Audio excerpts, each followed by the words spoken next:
We will start the program in a few minutes. Please be seated and please turn off your cell phones or set them to silent mode. ご来場の皆様にご案内いたします。プログラムはあと5分ほどで開始しますので、どうぞご着席ください。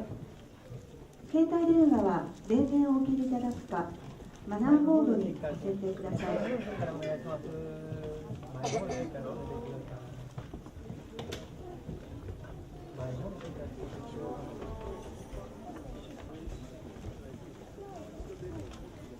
前の方の席から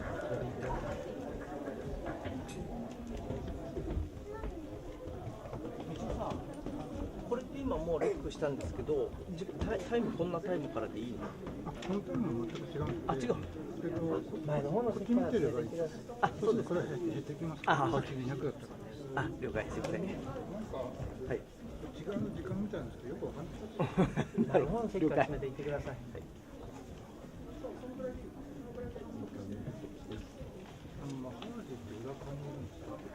さっき裏にいましたね。うん。シャンティさん聞かれてます。うん。本番始まった後に戻ってくるんです。あ、おかげさまで。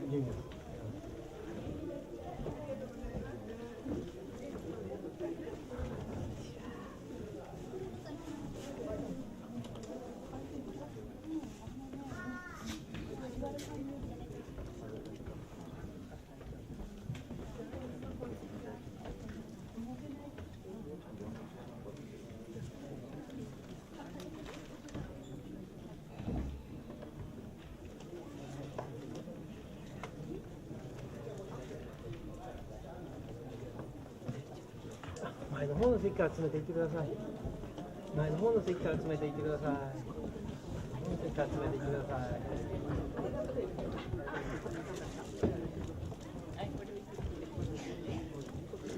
前の方の席から詰めていってください。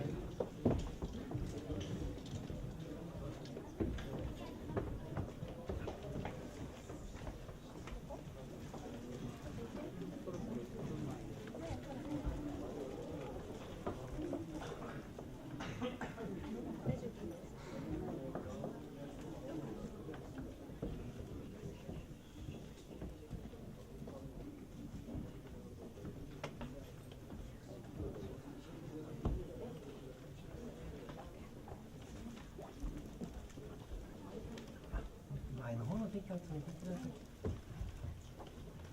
いってください。前の方の席から詰めていってください。前の方の席から詰めていってください。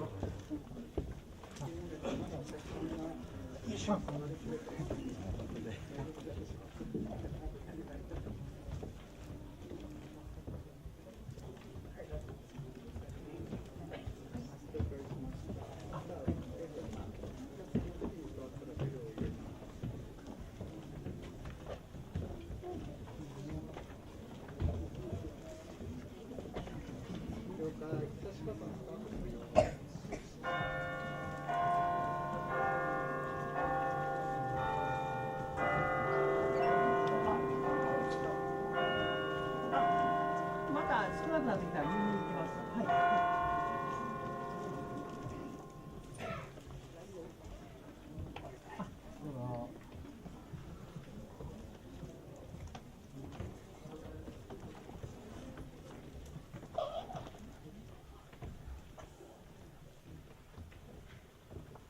Honorable Deputy Chief of Mission, Embassy of India, Mr. Amit Kumar, revered Swami Bodhisaranandaji, Assistant General Secretary, Ramakrishna Mountain Mission, Mr. Tadateru Konoe, President, Japanese Red Cross Society and International Federation of Red Cross and Red Crescent Societies, ladies and gentlemen. Welcome to the Swami Vivekananda's birth anniversary celebration. Since 1995, we have been organizing public celebration of Swami Vivekananda's birth anniversary in Japan. This year is 153rd birth anniversary of Swami Vivekananda, and on this auspicious occasion, Vedanta Society of Japan, in collaboration with the Embassy of India, has organized today's celebration. I am Ranjan Gupta.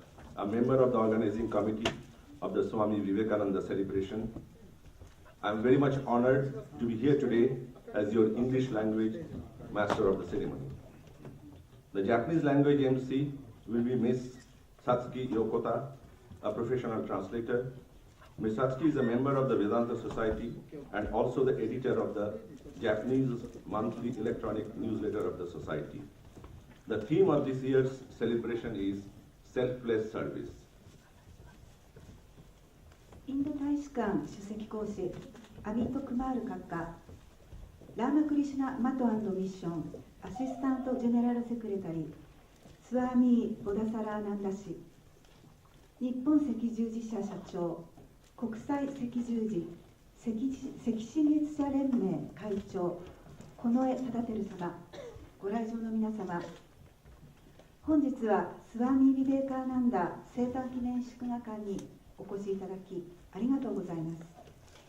私どもは1995年より日本でこの祝賀会を開催しており、今年はスワーミー・ビベーカーナンダの生誕153周年をお祝いいたします。本日の祝賀会はインド大使館のご協力のもと、日本ベーダンダ協会が主催しております。本日英語の司会を務めますのはスワーミー・ビベーカーナンダ生誕祝賀委員のランジャル・グプタ、日本語の司会を担当いたしますのはベーダンタ協会会員で協会のメールマガジンの月刊ニュースレターを編集しております私横田さつきでございます。どうぞよろしくお願いいたします。今年の祝賀会のテーマは武士の奉仕です。 We'll begin today's celebration with the invocation of the Vedic prayer, which will be led by Swami Medhasanandaji, accompanied by Swami Bodhasaranandaji, and the devotees of the society, Miwako Tanabe and Risa Takagi. Those who wish to chant together, please follow the mantra written on the backside of the program. それでははじめにベーダの祈りを捧げます。ベーダの祈りを捧げていただきますのはスワーミー・メーラサーナンダ氏とスワーミー・ボダサラーナンダ氏、そして教会の日本新信者の田辺美和子さんと高木美沙さんです。ご唱和いただけます方は本日のプログラムの裏表紙に祈りの言葉が掲載されておりますので、どうぞご参照ください。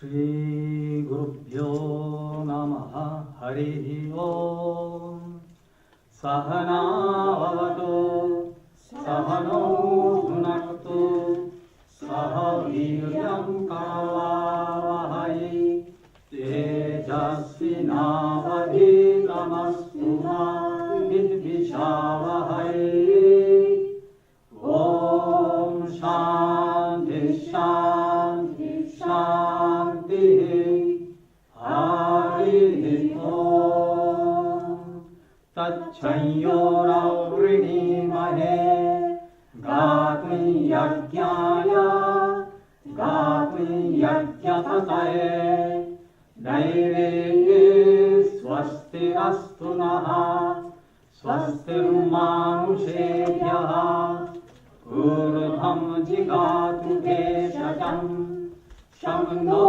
Yastu Dipade Sham Chatushpade Om Shanti Shanti Shanti Harihi Om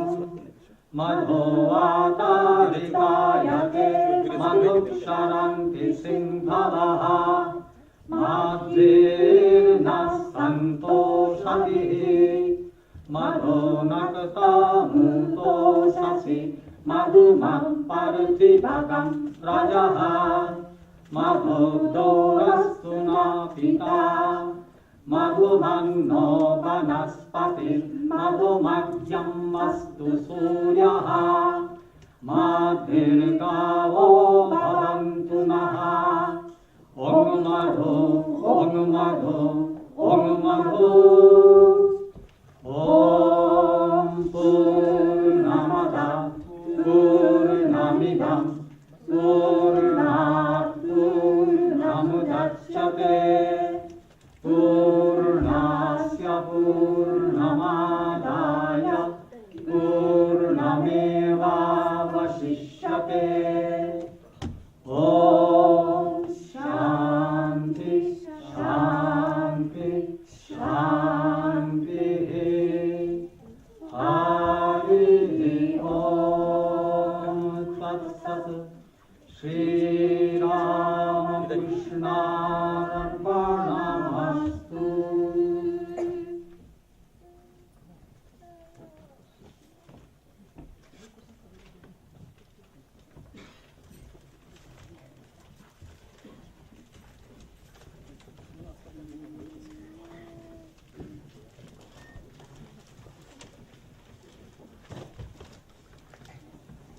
Now, chanting of the next part of the mantra for the happiness and well-being of all will be led by Swami Medhasananda Ji.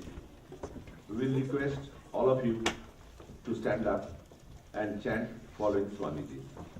Text of this prayer and its meaning has been printed at the back side of the program page. This peace prayer will be followed by a 2 minutes silent prayer for victims of Kumamoto disaster. 次はすべての方々の幸福と健康を祈願するマントラで、先達はスワミー・メーダサーナンダ氏です。皆様どうぞその場でご起立いただき、メーダサーナンダ氏と一緒にご唱和ください。祈りの言葉と言葉の意味はプログラムの裏側に掲載されております。そしてマントラを唱えた後、熊本地震で亡くなられた方々のために2分間の黙祷を捧げます。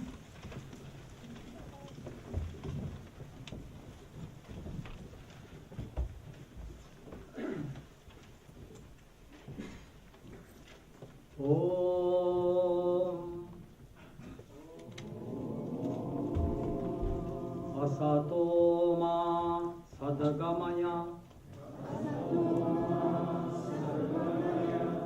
タマソマジョティガマヤムリトルマアムリタムガマヤサルヴィハバントスキナハサルヴィサントニラマヤハサルヴィバトラニパッシャントマカシチドゥッカバーバベオーシャンテシャンテシャンテハリオ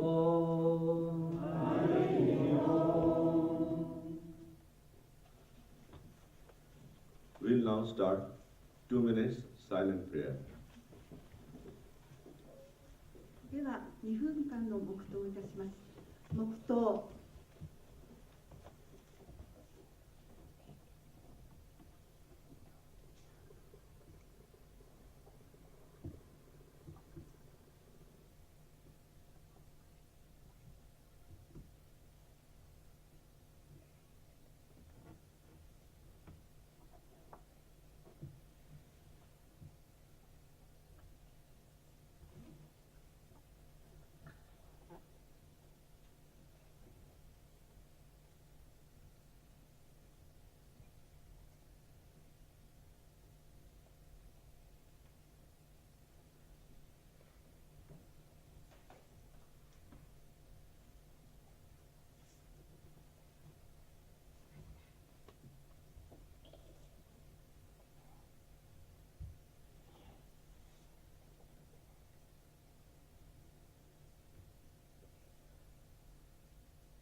Thank you very much. Please be seated.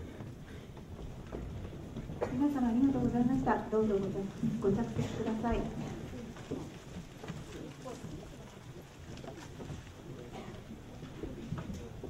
Next is the offering of bouquet to Swami Vivekananda on the occasion of his 153rd birth anniversary.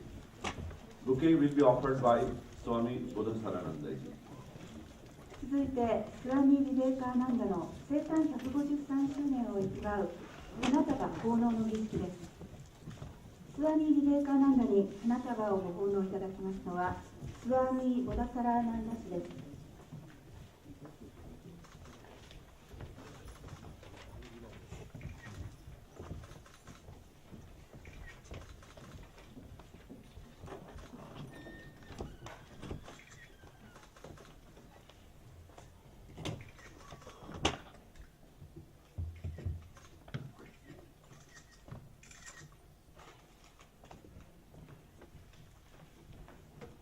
Thank you very much, Swamiji. ボダサラーナンダ氏、ありがとうございました。I will now request Swami Medhasananda ji, President of the Vedanta Society of Japan, and also the celebration committee, to give his welcome address. 次に、日本ベーダンタ協会プレジデントで祝賀委員会会長のスワミ・メーダサーナンダ氏が歓迎のご挨拶をいたします。では、メーダサーナンダ氏の方をお願いいたします。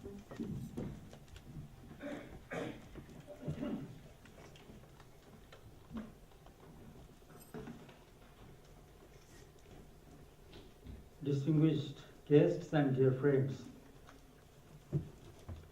may I offer a hearty welcome to you all to the public celebration of Swami Vivekananda's 153rd birth anniversary being held in the auditorium of the Vivekananda Culture Center of the Indian Embassy here in Tokyo. We have been holding such public celebrations since 1994, and this year marks our 22nd annual event. We are honored that the Honorable Sri Amit Kumar, Deputy Chief of Mission, Indian Embassy, Tokyo, will grace this occasion as the President of this meeting. Our other guests of honor are Swami Bodhisarananda ji, Assistant General Secretary of the Ramakrishna Mission, a worldwide spiritual and philanthropic organization headquartered in India, and Mr. Todateru Konoe, President of the Japanese Red Cross and also President of the International Federation of Red Cross and Red Crescent Societies, which do not need an introduction. Swami Vivekananda, as many of you know, was decidedly the prophet of peace, harmony, and goodwill to all walks of life in this modern age. Though he lived more than 100 years ago, his soulful messages have become a source of tremendous inspiration to those who want a world of harmony, peace, and goodwill. Swamiji was also a staunch advocate of selfless service, which is the theme of today's addresses. Today's program offers us a rare opportunity to hear about this topic and be inspired to practice it in our own lives from key executives of both the Ramakrishna Mission and the Red Cross, both of which have distinguished themselves over many years in the field of selfless service. Dear guests and friends, again, may I offer a most cordial welcome to you all for attending this August program. Thank you.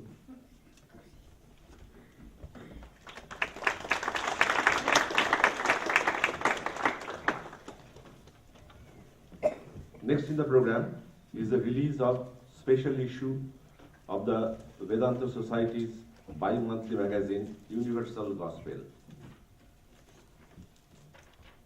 次に、日本ベーダンタ協会の白熱観光誌、普遍の言葉特別号をアミット・クマール閣下にご披露いただきます。We will request Deputy Chief of the Mission, Sri Amit Kumar, to release the special issue. では、アミトクマル閣下、お願いいたします。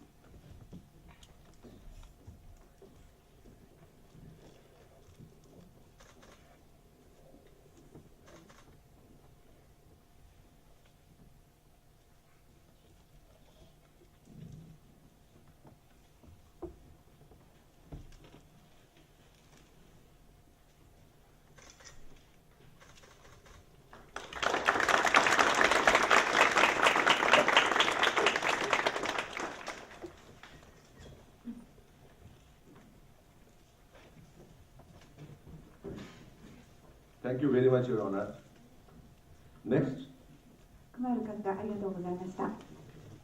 next we will release Vedanta Society's new publication. This new publication is the Japanese translation of Swami Yatisharanandaji's Meditation and Spiritual Life, Volume 2.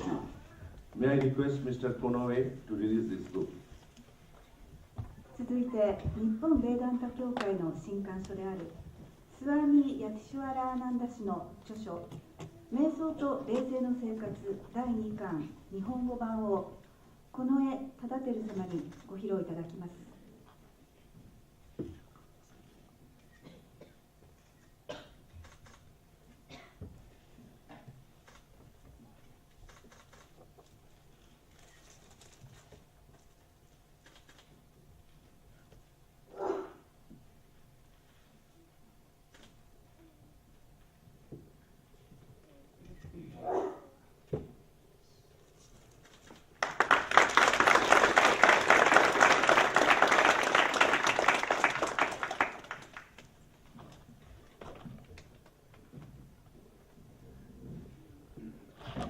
Thank you, Mr. Konoe.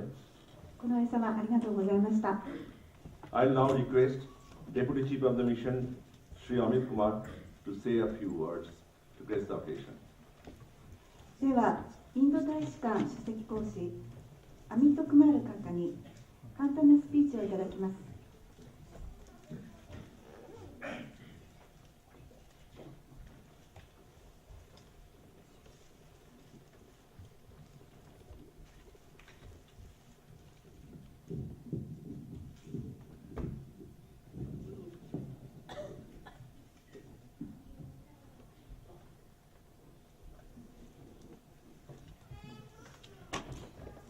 Thank you. Mr. Tadateru Konoe, President, International Federation of Red Cross and Red Crescent Societies and Japanese Red Cross Society. Swami Bodha Saranandaji, Assistant General Secretary, Ramakrishna Mutt and Mission. Swami Medhasanandaji, distinguished guests, ladies and gentlemen, good afternoon. At the outset, let me say that we are very pleased to host this event in collaboration with Vedanta Society of Japan to commemorate the 153rd birth anniversary of Swami Vivekananda. Friends, let me begin by reading out the message of the ambassador. And I quote, I am very pleased to note that the Nippon Vedanta Kyokai is organizing an event to commemorate the 153rd birth anniversary of Swami Vivekananda on 10 July 2016 at the Vivekananda Cultural Center of the Embassy of India. Swami Vivekananda was one of the great visionaries of modern India. He left an indelible influence on Indian society despite having departed at an early age. His thoughts and philosophy enthused our people and infused them with a sense of confidence at a time when India was under colonial rule. His enduring appeal is a testimony to the timelessness and universality of his message. Swami Vivekananda had visited Japan on his way to the Chicago Congress of World Religions in 1893. He was deeply impressed by many virtues of the Japanese people, such as patriotism, hard work, power of assimilation, cleanliness, and a very keen sense of aesthetics. This prompted him to urge the Indian youth to visit Japan at least once in their lifetime. Swami Vivekananda in turn also left a deep impression on the many Japanese friends and admirers who interacted with him. The theme for this event, selfless service, is particularly relevant in contemporary times as well as very apt in light of Swami Vivekananda's own conception of a service-oriented philosophy expounded through Karma Yoga, the path of selfless action and organization of large-scale social service for the masses. I convey my best wishes to the organizing committee of the Nippon Vedanta Kyokai on this occasion. End of quote. So that was Ambassador's message on this occasion. I will now say a few words of my own. Friends, Swami Vivekananda, who was contemporary of Gurudev Rabindranath Tagore and Mahatma Gandhi, was one of the great modern intellectuals and visionaries from modern India. These three leaders, all coincidentally born in the decade of 1860s, went on to shape and influence the destiny of India in many significant ways.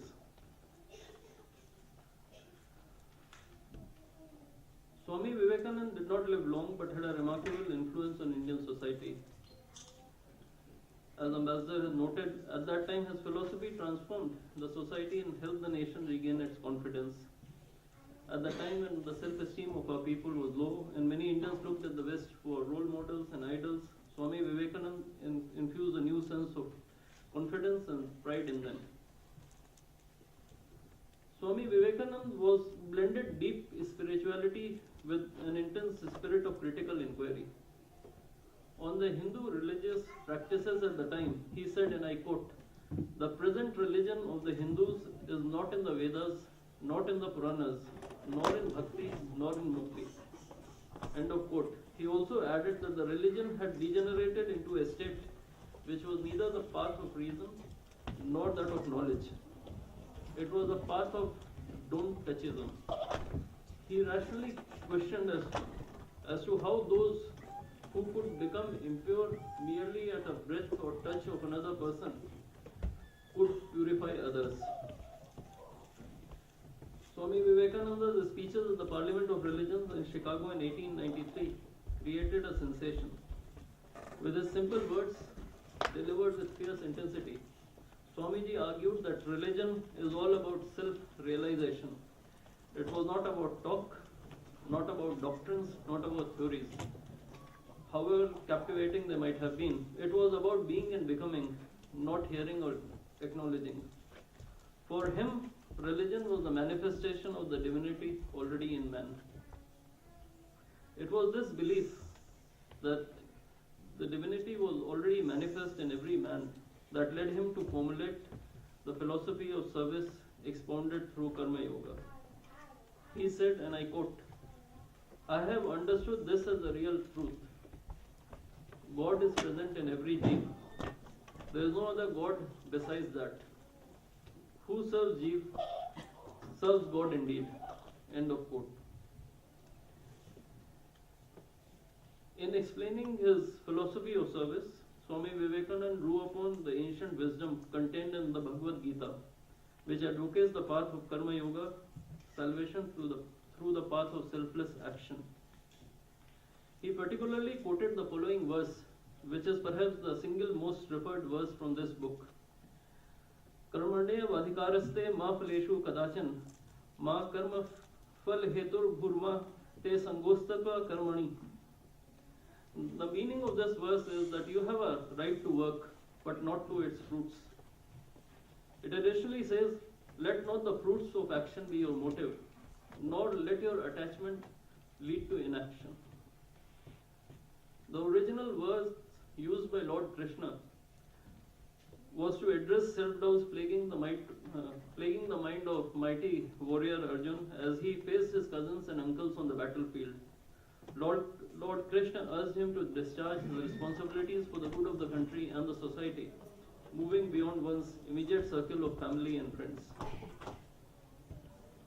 While the original context of this verse was guiding an individual in doing the right thing for greater public good without worrying or being attached to the outcomes, Swami Vivekananda expanded this concept to service. To him, karma meant either service to humanity or preaching.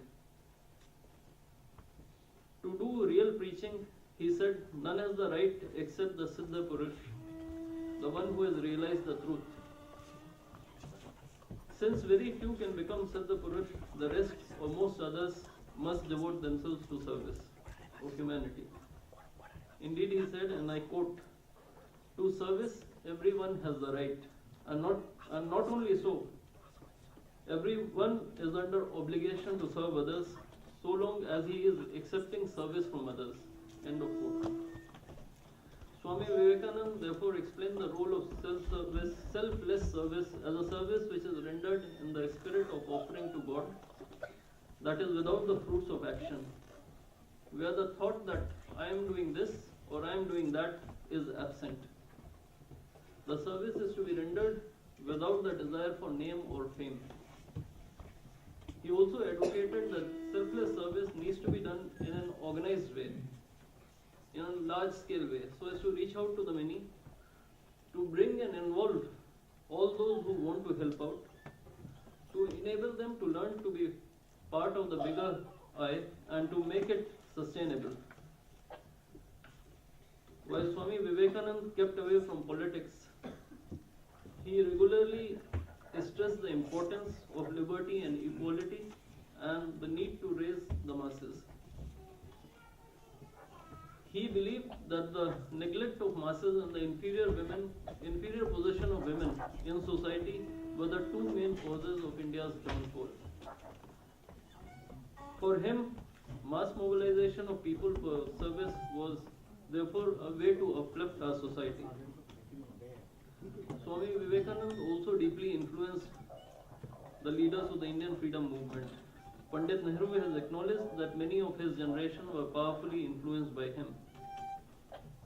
His advocacy of large-scale self-service did indirectly prepare the Indian masses when Mahatma Gandhi started his work of mass political mobilization in India about 2 decades later. What explains the timeless relevance of Swami Vivekananda's message?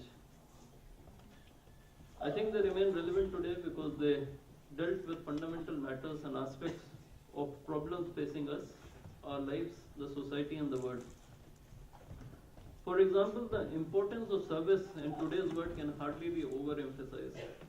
Indeed, we all can and should contribute individually or jointly to the betterment of the people and society around us. And this can be done in innumerable ways, and more often than not, these require small steps. We are perhaps limited only by our own lack of imagination or initiative in this respect. We will be, of course, hearing in much greater detail about the subject of selfless service from Onoi-san and from Swami Bodhasarananda ji. Swami Vivekananda was also a great nationalist as well, but not in the narrow sense of the word. He was open to critical inquiry. And therein lies the universality of his message. He did not accept something just because it was Indian. He did not reject something just because it was Western. He was open to different influences. He responded to them judiciously, accepting what was good and rejecting what was deleterious. In conclusion, I would like to once again thank the Vedanta Society of Japan for their tireless efforts to spread the message of Swami Vivekananda in Japan. Thank you.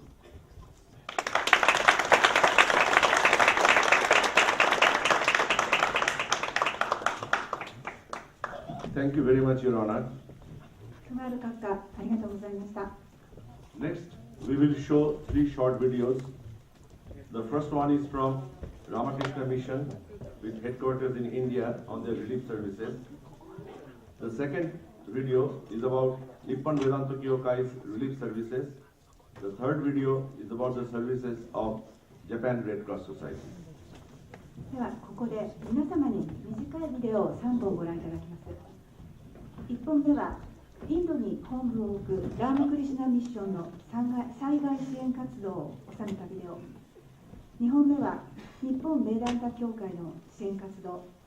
3本目は日本赤十字社の活動についてのビデオです。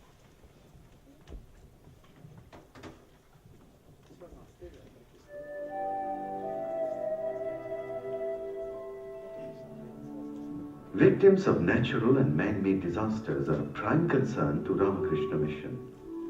It has been conducting about 30 different categories of relief relentlessly for over a century.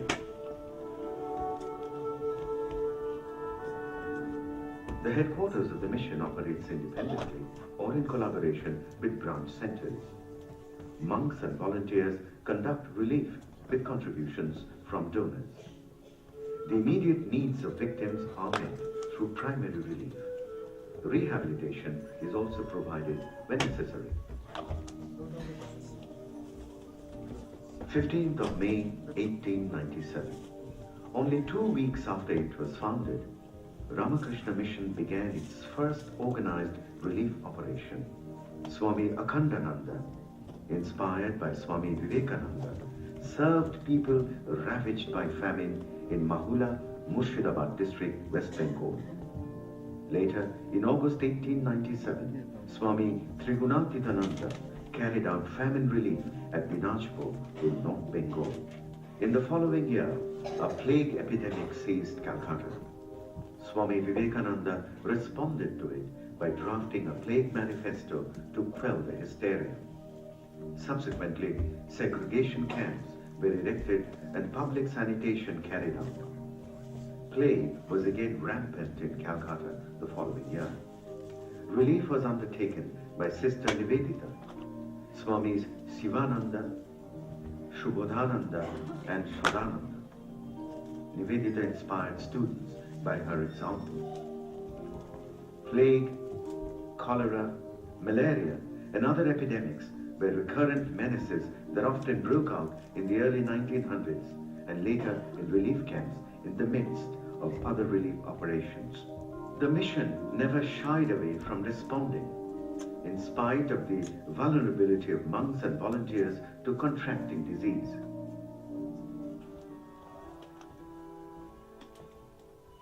The Ramakrishna Mission's track record between 1897 and 1997 shows that since 1967, there has been a steady increase in the number of primary relief projects.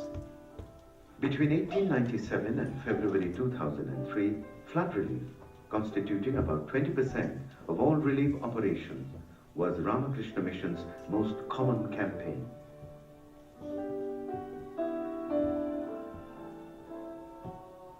The Ramakrishna Mission's approach to relief combines immense idealism with immense practicality. This is expressed in the motto of the mission, Atmano Mokshartam Jagadhidayacha, for the emancipation of the self and the welfare of the world.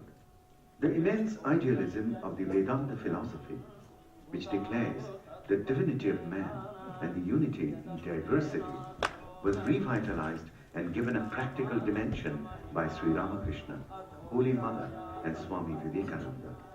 Immense practicality means serving God in humanity in the spirit of service. To victims, this means services are provided efficiently and professionally with a personal touch.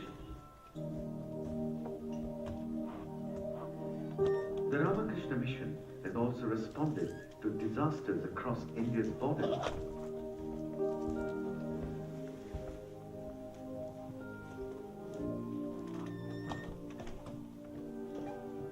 The Ramakrishna Mission spares no pains in relieving victims of natural and man-made disasters. Its approach has inspired other organizations to emulate its example. Before independence, monks and volunteers who provided relief faced difficulties in accessing disaster areas, obtaining financial support, and were at risk of contracting diseases. The Ramakrishna Mission's non-affiliation with political parties posed considerable problems.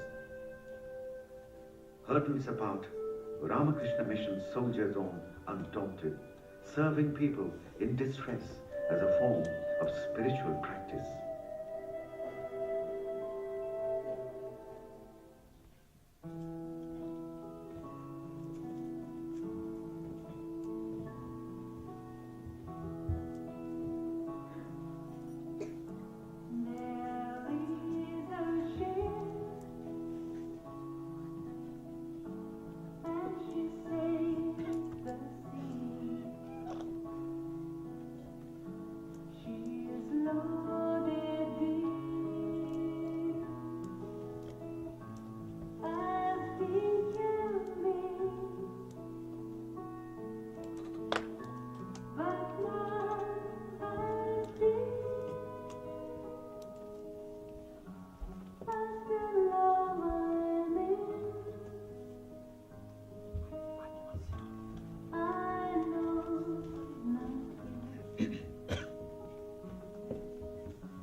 morning dew. There is a ship, and she sails the sea. She is loaded as deep can be, but not as deep as the love I live. I know nothing. I sink or swim. I know nothing.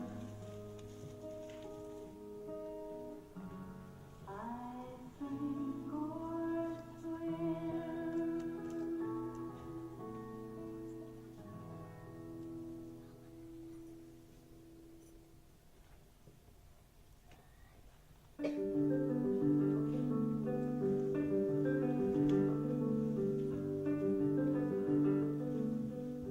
Years have passed since the Great East Japan earthquake and tsunami devastated the northeast coast of Japan. The tsunami caused a nuclear accident in Fukushima, and villagers can no longer live in some areas. Every day, people have to deal with complicated feelings about their lives.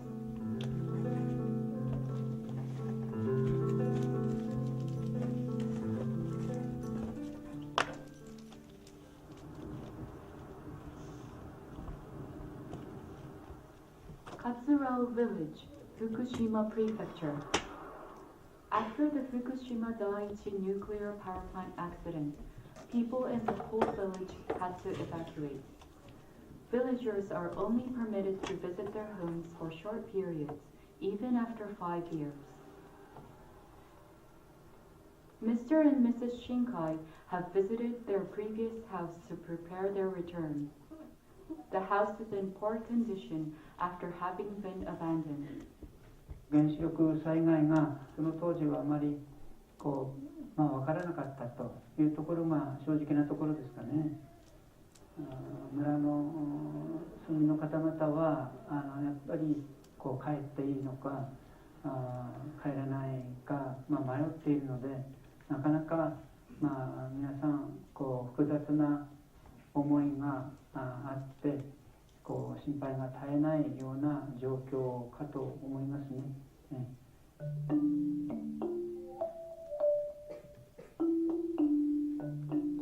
The whole world heard the news immediately after the Great East Japan earthquake and tsunami in 2011. Donations from around the world helped to fund the reconstruction projects of the Japanese Red Cross Society.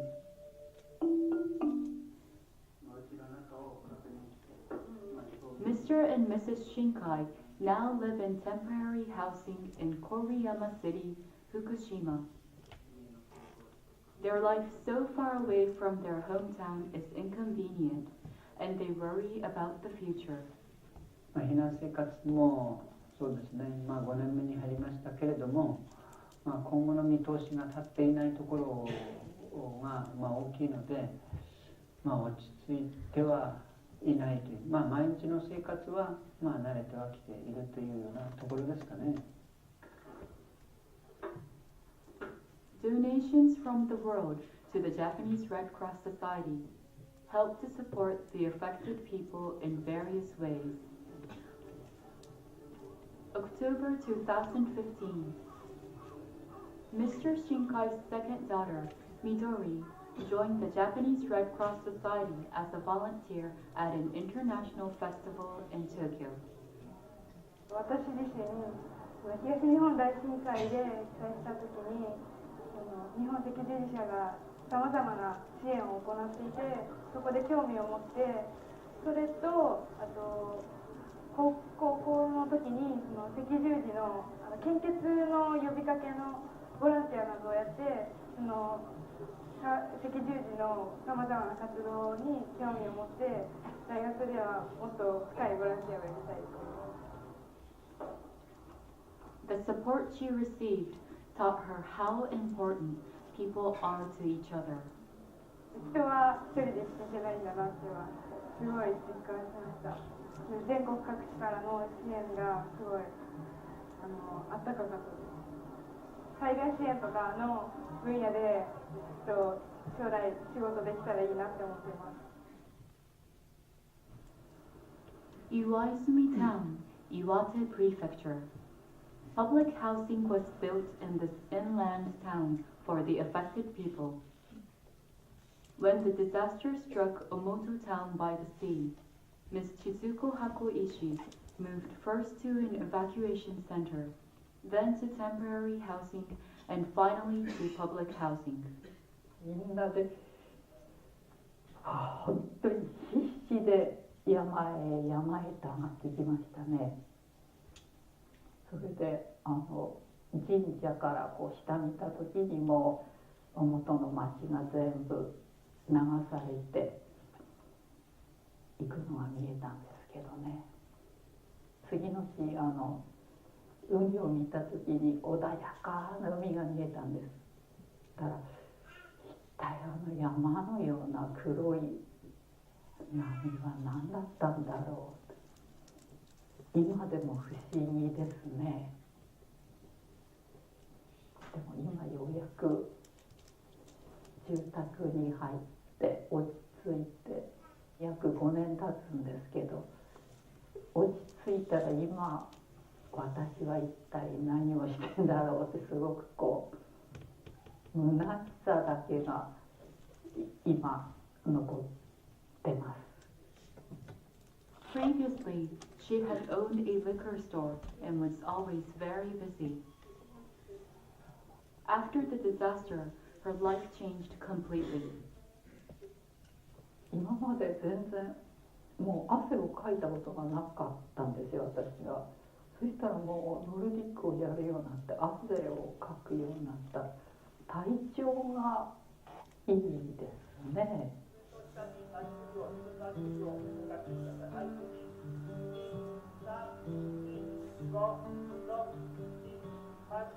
The Japanese Red Cross Society organizes Nordic walking activities for people who otherwise do not go out often. Ms. Hakoishi is now looking forward to the event. Nordic walking provides opportunity to communicate and make new friends. 緑の中歩くの気持ちいいですね。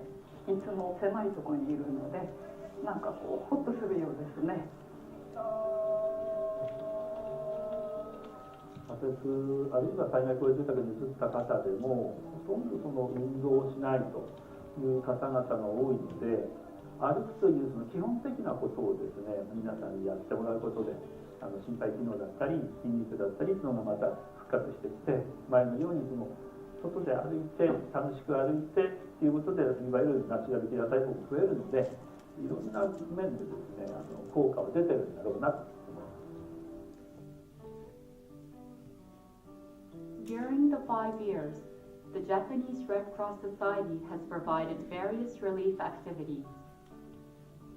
It dispatched around 900 disaster relief medical teams, provided over 133,000 household appliances, and built public housing, hospitals, and nursing schools. It also organized disaster preparedness, nuclear power plant accident response, healthcare classes, summer camps, and other activities. In addition, more than 300 billion yen was delivered as cash grants to the affected people. Our heartfelt thanks to the world for its precious support. As before, we will stand by the affected people.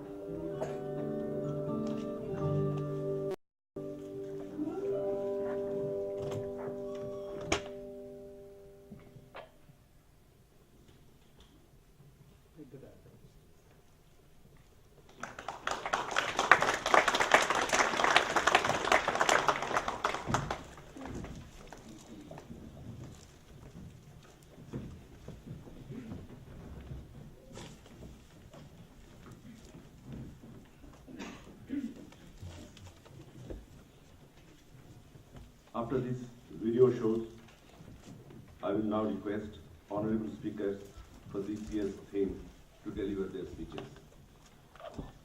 それでは本日のテーマである無視の奉仕についてこれからご講演をいただきます。 Our first speaker is Swami Bodhasarananda Ji, Assistant General Secretary, Ramakrishna Math and Mission. Swami Bodhasarananda Ji joined the Ramakrishna Order in 1977 and was initiated in Sannyasin in 1987. From 2006 to 2013, he was the president of Advaita Ashram, a branch of the Ramakrishna Order where non-dualism school of Vedanta philosophy is practiced. It is also a publication center. He is now the trustee of the Ramakrishna Math and the member of the managing committee of Ramakrishna Mission. Since 2013, he has been holding the post of Assistant General Secretary of the Ramakrishna Math and Mission. The theme of his speech is philosophy, history, and various types of services conducted by the Ramakrishna Mission of India. はじめにお話しいただくのはラーマクリシュナマト&ミッションアシスタントジェネラルセクレタリースワーミー・ボダサラーナンダ氏です。ボダサラーナンダ氏は1977年にラーマクリシュナ僧団に入団され、1987年にサンニャーシンのイニシエーションを受けられました。2006年から2013年までラーマクリシュナ僧団の支部の一つアドワイターアシュラムのプレジデントを務められました。このアシュラムではベーダンタの非二元論が実践されております。またアドワイターアシュラムは出版センターでもあります。市は現在ラーマクリシュナマトの理事とラーマクリシュナミッション役員会のメンバーを務められています。さらに2013年からはラーマクリシュナマトとラーマクリシュナミッションのアシスタントジェネラルセクレタリーでもあられます。では市にインドのラーマクリシュナミッションの理念と歴史およびさまざまな奉仕活動についてお話しいただきましょう。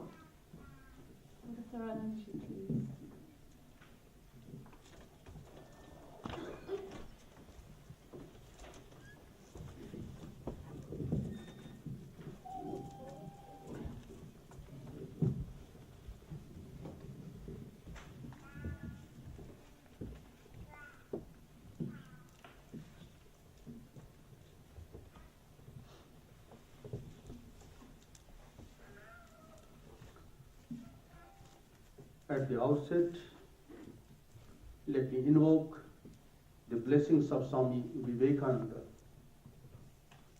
Namashri Yatirajaya Vivekananda Suraye Satchit Sukha Swarupaya Swamine Tapaharini. Swami Medhasanandaji Maharaj, Mr.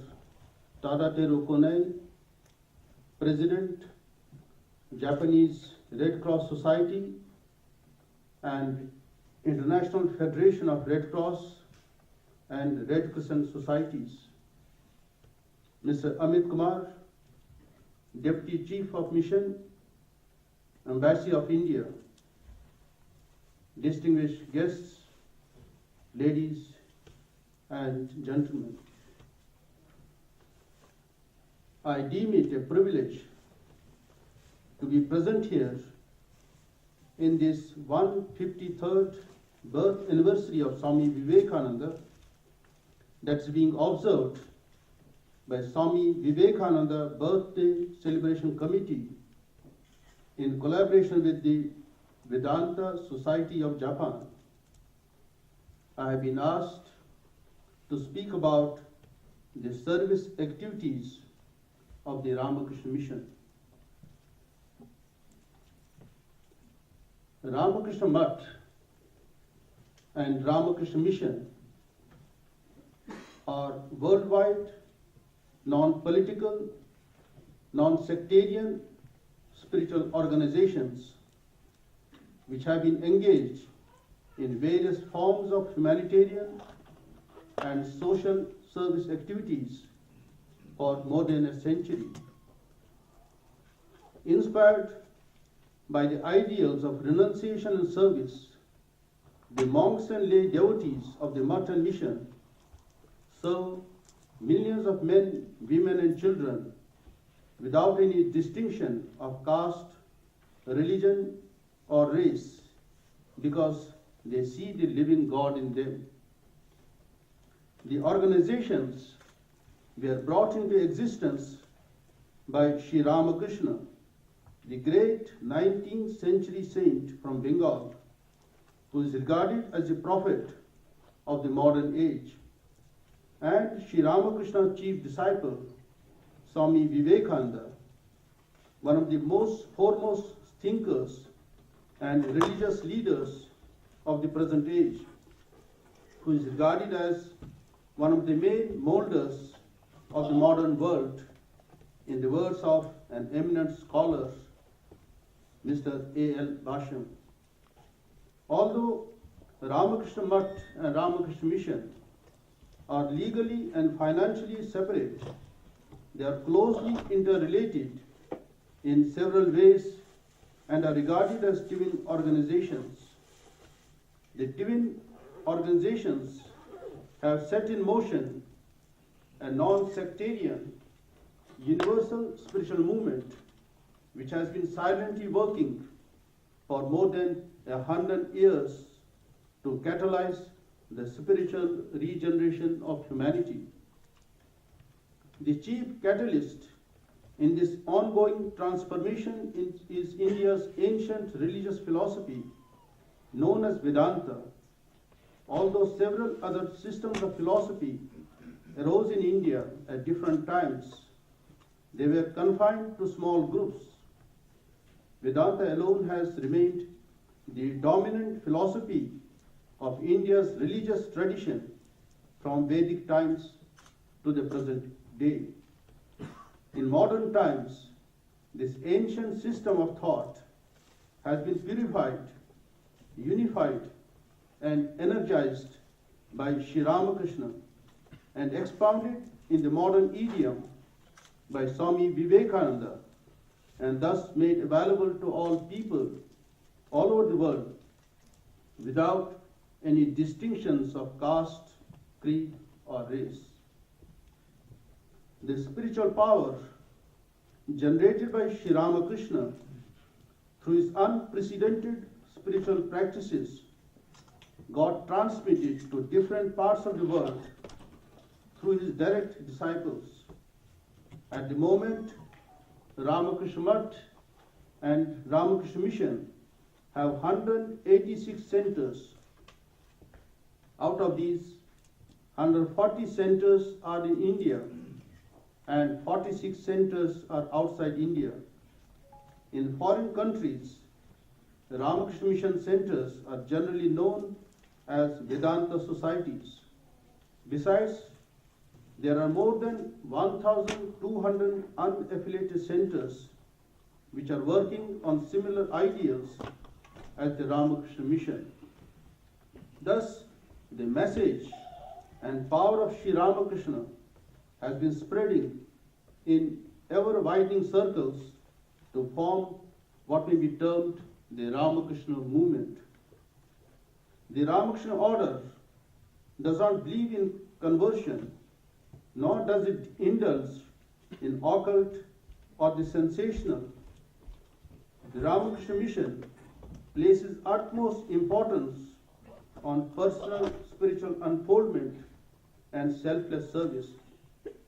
Inspired by the ideal of the harmony of all faiths, its centers worldwide encourage adherents of different faiths to meet in a spirit of friendship and mutual appreciation, and to learn from one another without having to give up one's own faith. In the words of Sri Ramakrishna, I quote, "God has made different religions to suit different aspirants lives and countries. All doctrines are only so many paths. But a path is by no means God Himself. Indeed, one can reach God if one follows any of the paths with wholehearted devotion. Unquote. Sri Ramakrishna himself set the goal for this organization.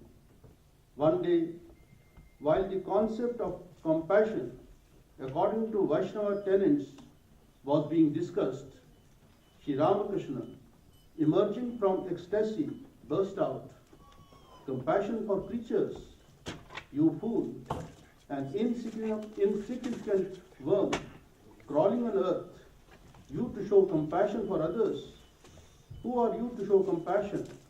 No, not compassion for others, but rather the service of man," recognizing him to be a veritable manifestation of God.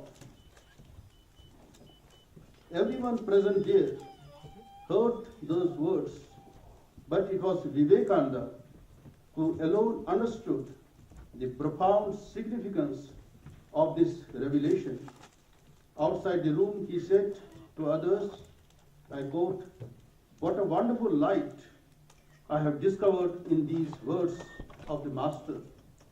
How beautifully he has reconciled the ideal of bhakti with the knowledge of Vedanta. It is God alone who has manifested himself as the world and the created beings. Serving man, knowing him to be the manifestation of God, purifies the heart and accelerates the aspirant's progress towards the goal." Unquote. Another day, when Sri Ramakrishna asked Swami Vivekananda what he wanted, Vivekananda said he wished to remain in samadhi, once in a while coming down to the sense plane to eat a little food. Thereupon the Master exclaimed, "Shame on you! Don't be such a small-minded person. You should be like a banyan tree, affording shade and shelter to thousands." Here again, the idea of service to fellow men as the means of realization was stressed. Vivekananda thus understood that a jnani must become a vijnani. A jnani realizes that God alone is real, so he gives up the world. But the vijnani takes the further step. Having known that there is nothing apart from God, he realizes that it is God who is manifested at the world and its beings. So instead of running away from one's fellow beings, one must worship them by serving them. Shiva Jnani Jiva Seva. Sri Ramakrishna used to say, if God can be worshipped through a clay image, then why not through a man? The motto of the twin organizations given by Swami Vivekananda is Atmano Mokshartham Jagat Hitaya Cha, for one's own salvation and for the welfare of the world. The main sources of inspiration behind our service activities are two important incidents in the life of Sri Ramakrishna, where we find that he himself initiated the welfare activities and set a model before us. The first incident is when Sri Ramakrishna, on his pilgrimage to Varanasi and other holy places, reached Devgarh, he became overwhelmed when he saw the miserable condition of the local people. He said to Mathur Babu, quote, "Give these people sufficient oil to cool their heads and each a piece of cloth to wear and feed them to their fill once." Unquote. At first, Mathur was a little hesitant. He felt if all the money was spent in serving the poor, then they will not be able to continue their pilgrimage. Sri Ramakrishna was not satisfied with his reply. There was an incessant flow of tears from his eyes to see the misery of the villagers. He said, "You rascal, I will not go to your Varanasi. I will remain here with them. They have none to call their own. I will not leave them behind." And I go. Mathur Babu had to buy the necessary things and distribute them as asked for.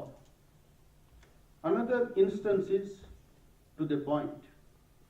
Sometime in 1870, Mathur Babu, while going out to visit one of his estates for collection of rent, took Sri Ramakrishna with him.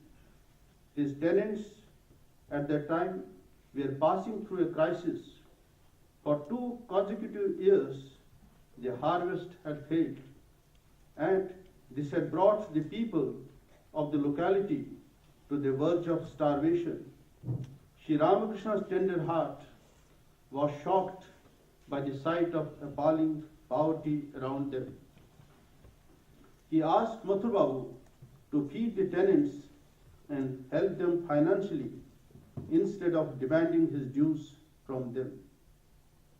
Swami Vivekananda also saw with his own eyes the utter poverty and helplessness of the poor masses during the course of his travels all over India as a wandering monk. He saw, as Romarola says, God struggling in humanity. He decided to dedicate his life to improve their condition. One of the main reasons for his going to the West was to seek funds for his work in India. After a year, after the Ramakrishna Mission was founded, on 1st May 1897, Calcutta was struck by an epidemic of plague. Swami Vivekananda was in Darjeeling at the time, resting. But when he heard the news, he asked his brother monks to start nursing and caring for the sick. They did so, even at the risk of their own lives. Swamiji himself supervised the work. Besides the monks, Sister Nivedita also nursed the sick, and so did the college students. The mission needed money for the work, but there was none. Swami Vivekananda then declared he would sell the newly purchased land at Belur in order to get the needed funds. Fortunately, money came and the land had not to be sold. Sometimes the mission is mistaken for a social welfare organization. It is engaged in extensive social service, no doubt, but basically it is a spiritual organization. Its object is to help people attain God's realization and also to help uplift human beings. The mission has some remarkable features. The most important of them is that it is open to all, to Hindus, Buddhists, Muslims, Christians, and so on. It does not matter what name you give your religion. What the mission emphasizes is that one should be truly religious and respect all religions as the same. The service activities of the mission can be classified into following 6 categories. 1. Spiritual and cultural activities. 2. Education for the masses. 3.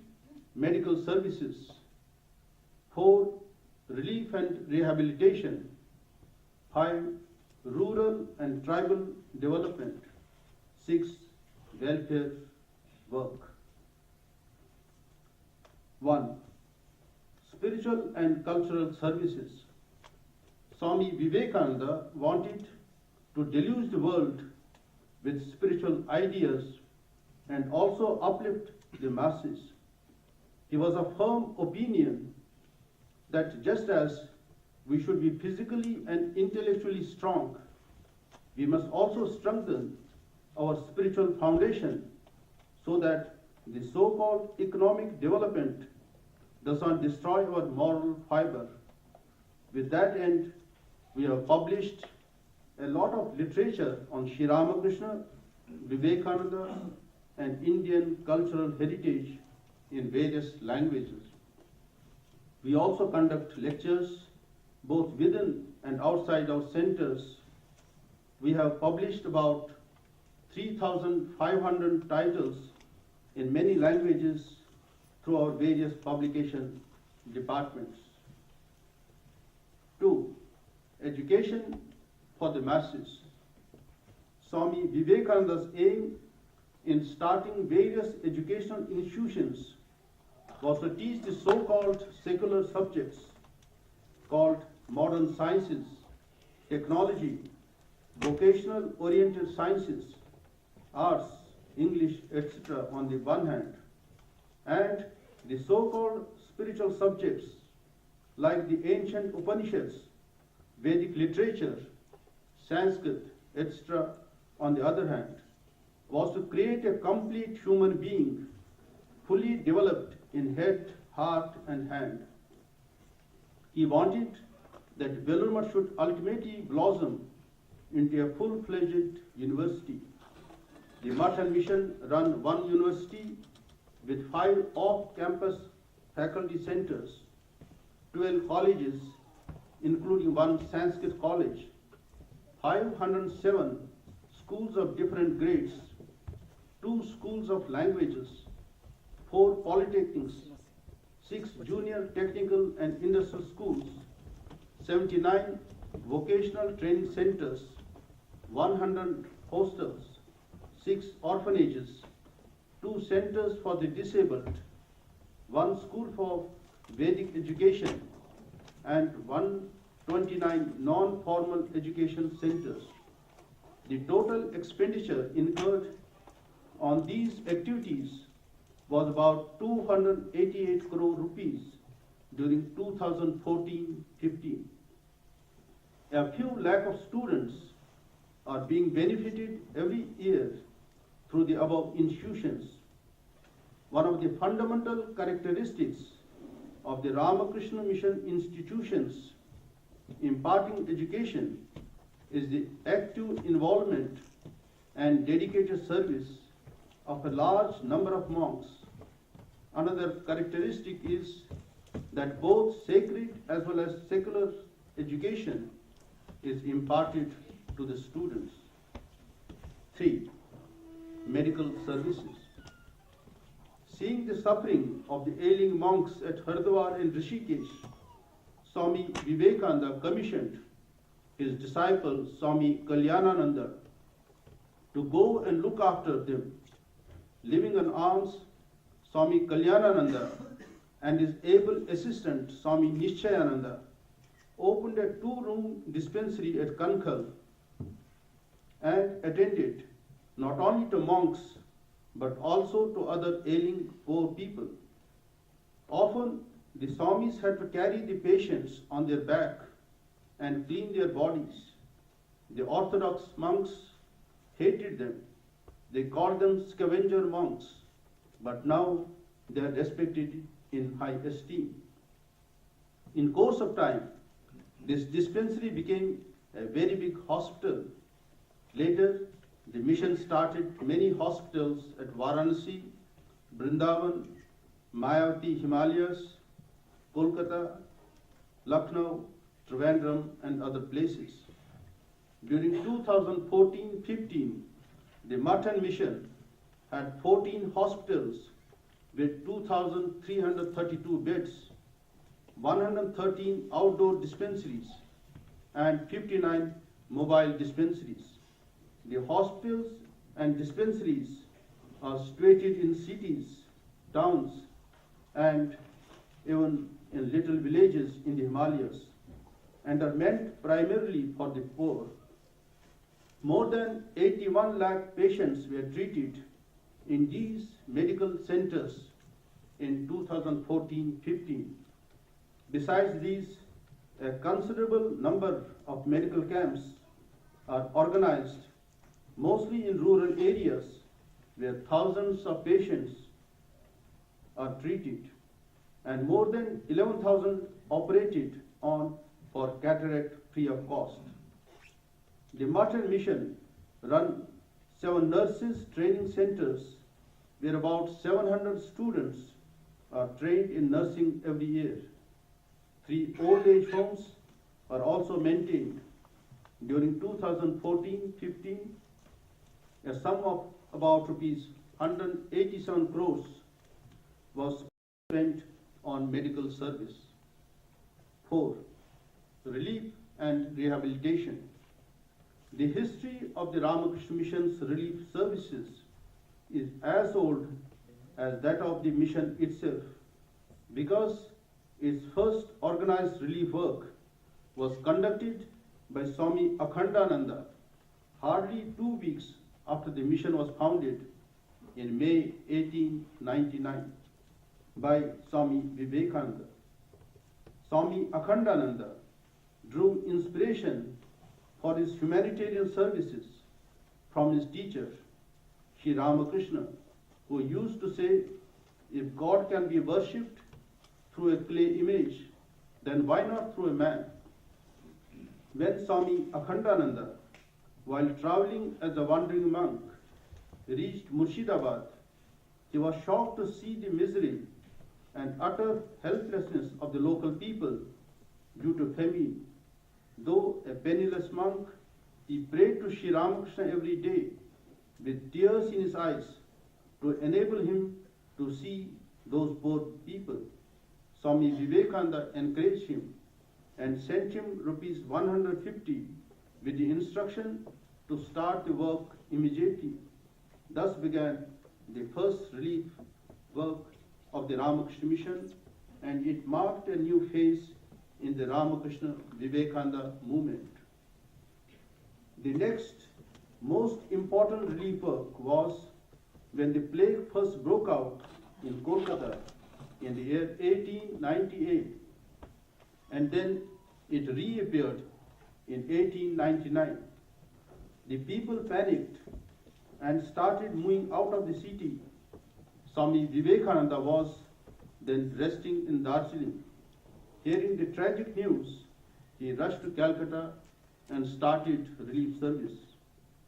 Over the last century, various relief operations were conducted whenever calamities occurred. Relief services are generally undertaken by the mission whenever there is any calamity. Calamities are of 2 types, natural and man-made. Flood, famine, drought, earthquake, cyclone, tidal wave, forest fire, etc. constitute natural calamities, while riots, communal disturbances, arson, accidental fire, etc. fall under the category of man-made calamities. As soon as the news of a calamity is heard over the media, the mission immediately sends a team to the affected area to assess the extent of damage and determine the exact requirement of the affected people. Relief work is generally conducted in 3 phases: primary relief, rehabilitation, and follow-up programs. When large number of dwelling houses has been devastated by the calamity, steps are taken to rehabilitate at least the worst affected people. Some major relief and rehabilitation operations conducted by the mission are Kurukshetra Refugee Relief and East Pakistan Refugee Relief, when partition of India took place in 1947. Burma Evacuees Relief in 1948. Bangladesh Evacuees Relief in 1971. Andhra Pradesh Cyclone Relief and Rehabilitation in 1977-78, Gujarat earthquake relief in 2001, etc. Relief and rehabilitation work has not been confined to India alone.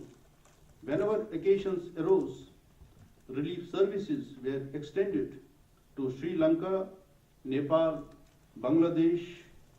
Primary relief was also done in Russia in 1992, in Japan during tsunami, and recently in Fiji. Lot of money is spent for the purpose every year. 5. Rural and tribal development. In India, the tribal people generally live in secluded places like forests and hills, away from the advanced sections of society. Around 1966, a new field for the mission's tribal services opened up when an invitation came from the government of India to start centers in Arunachal Pradesh on the borders of China and Japan. In that inaccessible place, Ramakrishna Mission started 3 centers, namely along Narottam Nagar and Itanagar. The first 2 being educational and the third a hospital center. The mission is doing commendable work there.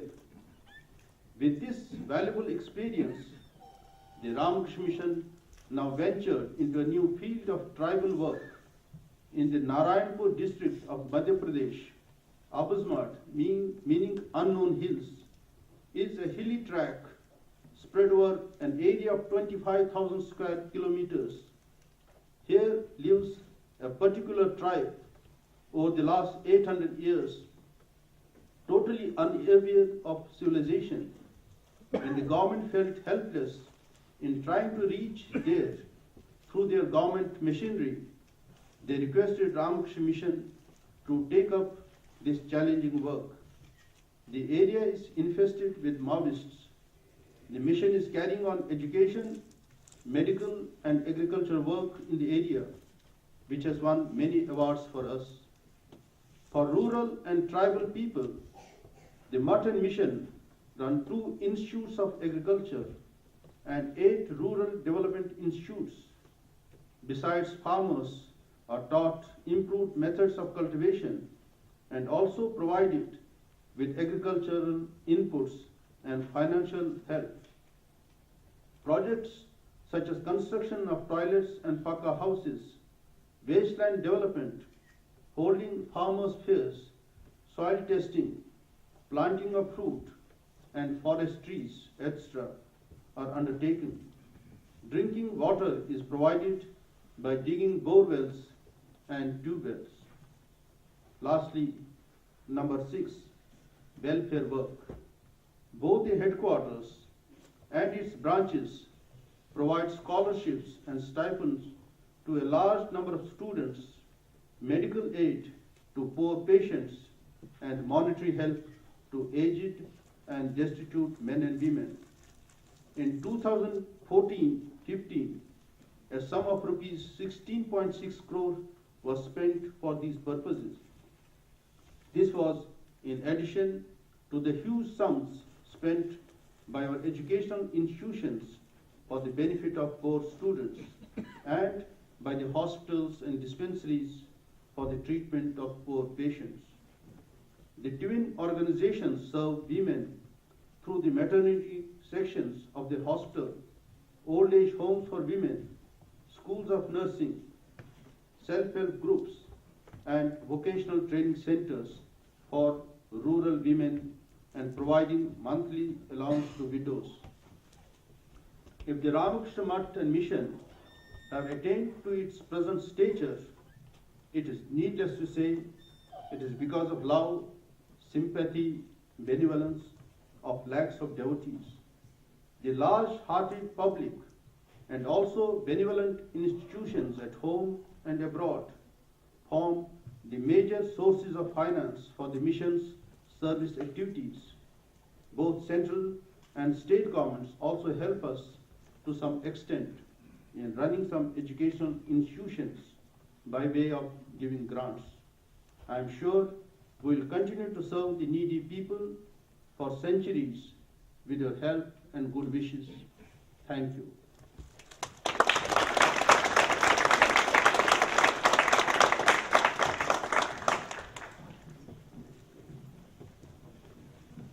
Thank you, Swami Bodhasaranandaji. It was a very informative speech. ボダサラナンダジ、どうもありがとうございました。Our next speaker is Mr. Thadateru Konoe. Mr. Konoe is the 14th president of the Japanese Red Cross Society since 2005 and president of the International Federation of Red Cross and Red Crescent Societies since 2009. He has a BA in Political Science from Gakushūin University and studied at the London School of Economics, where he majored in international relations. The theme of his speech is Red Cross and selfless service. With a brief introduction, I will request Mr. Thadateru Konoe to deliver his speech.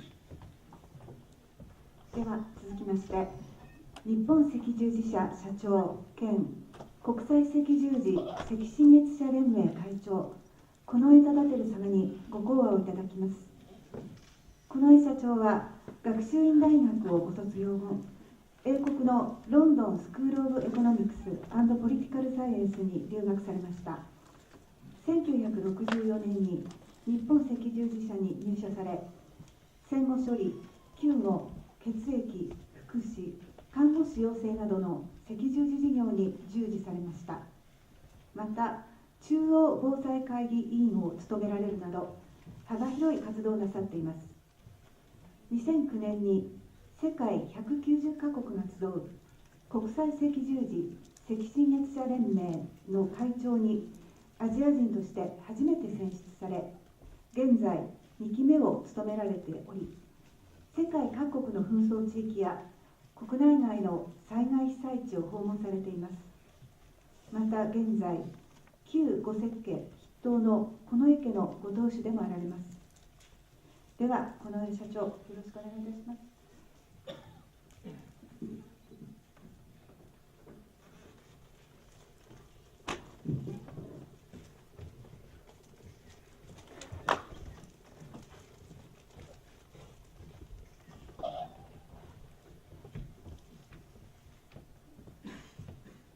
アミツクマル大大使、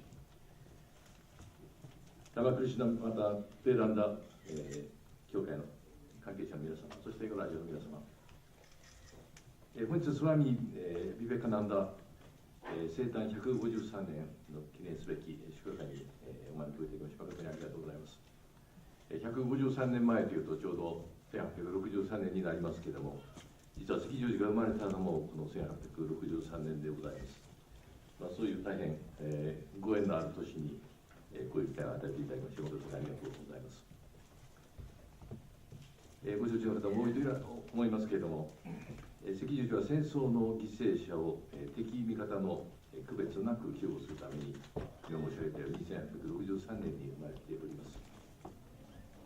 赤十字を作りましたのは、スイスの、起業家と申し上げたらいいかもしれません。事業家のアンディ・ゲランという人物です。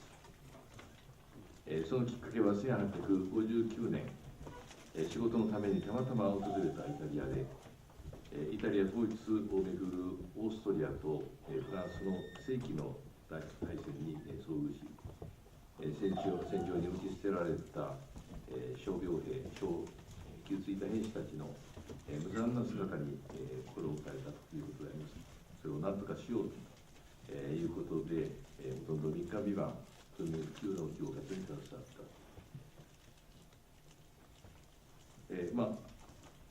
彼はもともとビジネスマンでありますから、医学のこれもなければ、このイタリアに行ったのも偶然でありますから、薬も、医療の機材も持っていなかったし、それを助けてくれる仲間も一緒にいたわけではありません。そこで近所の村からボランティアを集めて、活動したわけですけれども、その時に味わった、無力感、おそらくそこから3年後にスンフェリーヌの思い出という本を出しております。その中で各国に敵味方の区別なく中立の立場で負傷者を救護するボランティアの組織を日頃から作っておくこと、そしてその組織が中立の立場で活動ができるよう国際的な取り決めをしておく、この2つのことを提唱をいたしました。この訴えはやがて各国の指導者を動かし、1863年に現在赤十字運動の推進の母体となっている赤十字国際委員会、英語ではインターナショナルコミュニティをコースと言います ICRC と言いますけれども、この組織が設立をされ、翌1864年に最初のわずか10か条のジュネーブ条約、赤十字条約という言い方もされますけれども、これが締結をされて、この条約の中で赤十字の旗の下で救護の活動に携わる人、あるいは病院等の施設、これは攻撃の対象としてはならない、そういうことが決められたわけであります。各国に救護のボランティア団体を組織するという議論の最初の提案は、ヨーロッパの各国に赤十字社が相次いで設立されたことによって実現をいたします。この議論は各国に救護の団体を作るということを言ったわけで、別に赤十字を作らなくても、赤十字を作ろうと言ったわけではありませんけれども、最初にオランダが赤十字の名前を名乗った、そしてその他の組織も赤十字を名乗ったということで、赤十字の組織が続々とできていくわけです。日本では1877年、明治政府に不満を抱く元士族、元侍たちが、鹿児島で西郷さんを柏に担いで反乱を起こした例の西南戦役の時に、日本赤十字社の前身の博愛社が設立をされております。博愛社はフィランソロピックソサイティと言ったりと思いますけれども、なんで赤十字でなかったのかと言いますと、当時日本政府はこの1864年の赤十字条約、ジュネーブ条約に加盟をしていなかった。したがって赤十字を名乗ることが許されなかったというわけであります。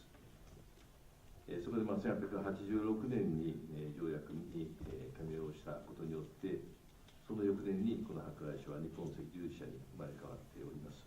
アジアでは最初の赤十字社でございます。日本赤十字社というのは名前が長いんで、この後は日赤と略称で呼ばせていただきますが、戦争に備えて救護に必要な人材、特に医師とか看護師を養成すると同時に、救護の拠点とするために最初の病院を1886年に設立をしております。それが発展したのが現在の広尾にある日赤の医療センターであります。この病院ができて2年後に福島県の磐梯山の噴火をして500人もの死者が出ております。日赤はこの時に病院から早速救護班を被災地に派遣をいたしました。災害救護は今では日赤の最も大きな活動の一つですけれども、災害救護に変わったのはこの時が初めてでありますし、おそらく世界の赤十字が災害救護に変わったのもこの時が初めてではないかと言われております。当時赤十字があったのはほとんどヨーロッパですから、あまり自然災害はなかった、そういうこともあったかと思います。また人材の養成の方ですけれども、その2年後の1890年から看護婦の養成を始めております。日赤はこのように戦時に備えて人材の養成を始めていたわけでありますけれども、その4年後には中国、当時の清国と戦い、その10年後にはロシアと戦い、第一次大戦中にはドイツと、そして1930年代から第二次大戦にかけてはアメリカ、イギリス、中国、オランダ、そしてソビエト、ロシアと、多くの国と戦端を開きました。日赤はこれらの戦争で傷ついたり病気になった、特に日本軍の兵士の救護のため、日本各地に病院を開設し、また海外の戦地に救護班を送り出しました。第一次大戦中には同盟国だったイギリス、フランス、ロシアにも救護班を派遣をしています。このフランスに派遣した救護班の活動、これシャンゼリゼのど真ん中に病院があっているんですけれども、その活動ぶりが確か昨年だったか NHK の特集番組で放映をされました。第二次大戦中には日本軍が占領したアジアの多くの国に3万6千人近い救護班を送り出し、その中から1187人の従軍をした特に若い幹部が亡くなっております。第二次大戦後は日本は平和憲法の下で戦争と直接関わることがほとんどなくなりました。そして日赤の活動も大きく変わりました。赤十字病院は戦後いろんな事情で、いろんな病院を吸収したことによって現在は92に増え、ベッド数も約3万6千床となっておりますけれども、その多くは地域の拠点病院として一般診療に当たると同時に特に救命救急、急性期の医療、災害救護を特色としております。この全国にあるネットワークを生かして東日本の大震災とか熊本地震のような大災害の時には一致団結して対応するということになっております。日赤の看護婦の要請の方は、現在25の赤十字の看護養成施設、大学も6つありますけれども、そこで行われておりまして、毎年約1400人の看護婦が育っております。日本全体の看護婦養成の看護師養成数の約 3% に当たります。1960年代から急成したのが血液事業であります。国は1964年に安全性が低い上に社会問題となっていた売血を禁止して、これ輸血治療は無償の献血に頼ることを決定をいたします。そして今では輸血に使う血液製剤の原料となる血液は日赤が 100% 集め供給をしております。年間の献血者は約500万人、こういう方々の献血による血液によって約100万人の方の命と健康が毎年守られているわけであります。日赤はその他にも福祉の施設を経営したり、救急報道の普及とか、青少年赤十字活動とか、さまざまなボランティア活動にも手を出しております。また国際赤十字の有力なメンバーとして、国際的な紛争や災害の救護、あるいは途上国の赤十字社の活動支援も大きな活動となっております。日赤の活動の規模をしていただくために、年間の予算を申し上げますと、今年度は約1兆2000億円、また職員の数は約6万6千人という大変大きな組織でございます。しかし、この中を見ますと、予算も職員も 80% は病院経営のためで、その財源は国が定める、いわゆる社会保障費、あるいはもっと細かく言うと診療報酬、これから出ているわけでありまして、日赤が募金で病院経営しているわけではございません。しかし、それだけに赤十字病院の特色をいかに出すかということに大変力を入れております。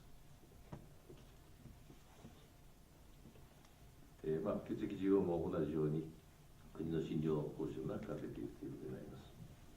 しかし、災害救護や国際活動の財源は約880万人の個人および11万の企業のからの会費、この収入によって賄われております。日赤は日本赤十字社法という法律によって定められておりまして、いわば、医療法人、社会福祉法人、学校法人、もろもろ何でもそういうものをカバーすることになるわけでありますけれども、ガバナンスの方は、全国から選ばれた、大議員会、大議員、理事という人によって行われております。その中から、有給の常勤の役員は、私を含めて、わずか3人しかおりません。この日赤が歩んできた歴史は、ある意味では、先進国の赤十字が歩んできた道と似たところが多くありますけれども、その後、新興国、あるいは途上国の赤十字社が増えてきたということもありまして、各国の赤十字の活動は、あるいはまたその能力、政府との関係は、実に千差万別と申し上げていいかと思います。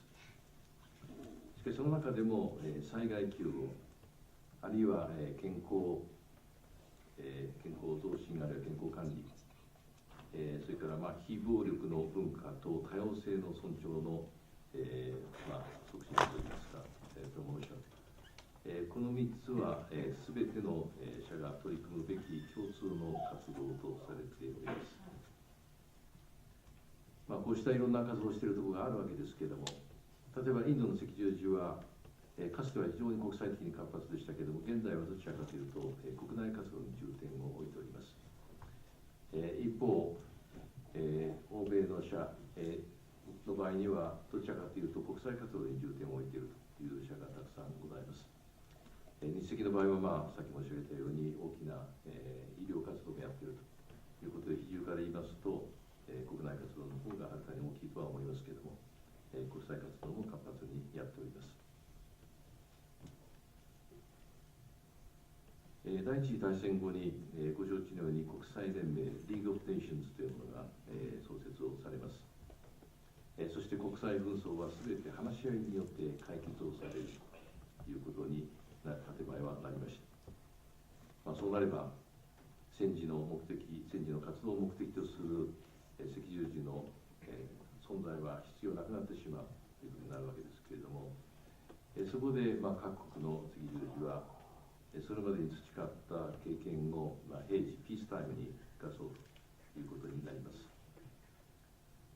第一次大戦が終わった後には、大量の難民が出ましたし、また生活困窮者も発生をいたしました。また生活環境が悪化したためにスペイン風邪をはじめ、感染症も蔓延をいたしました。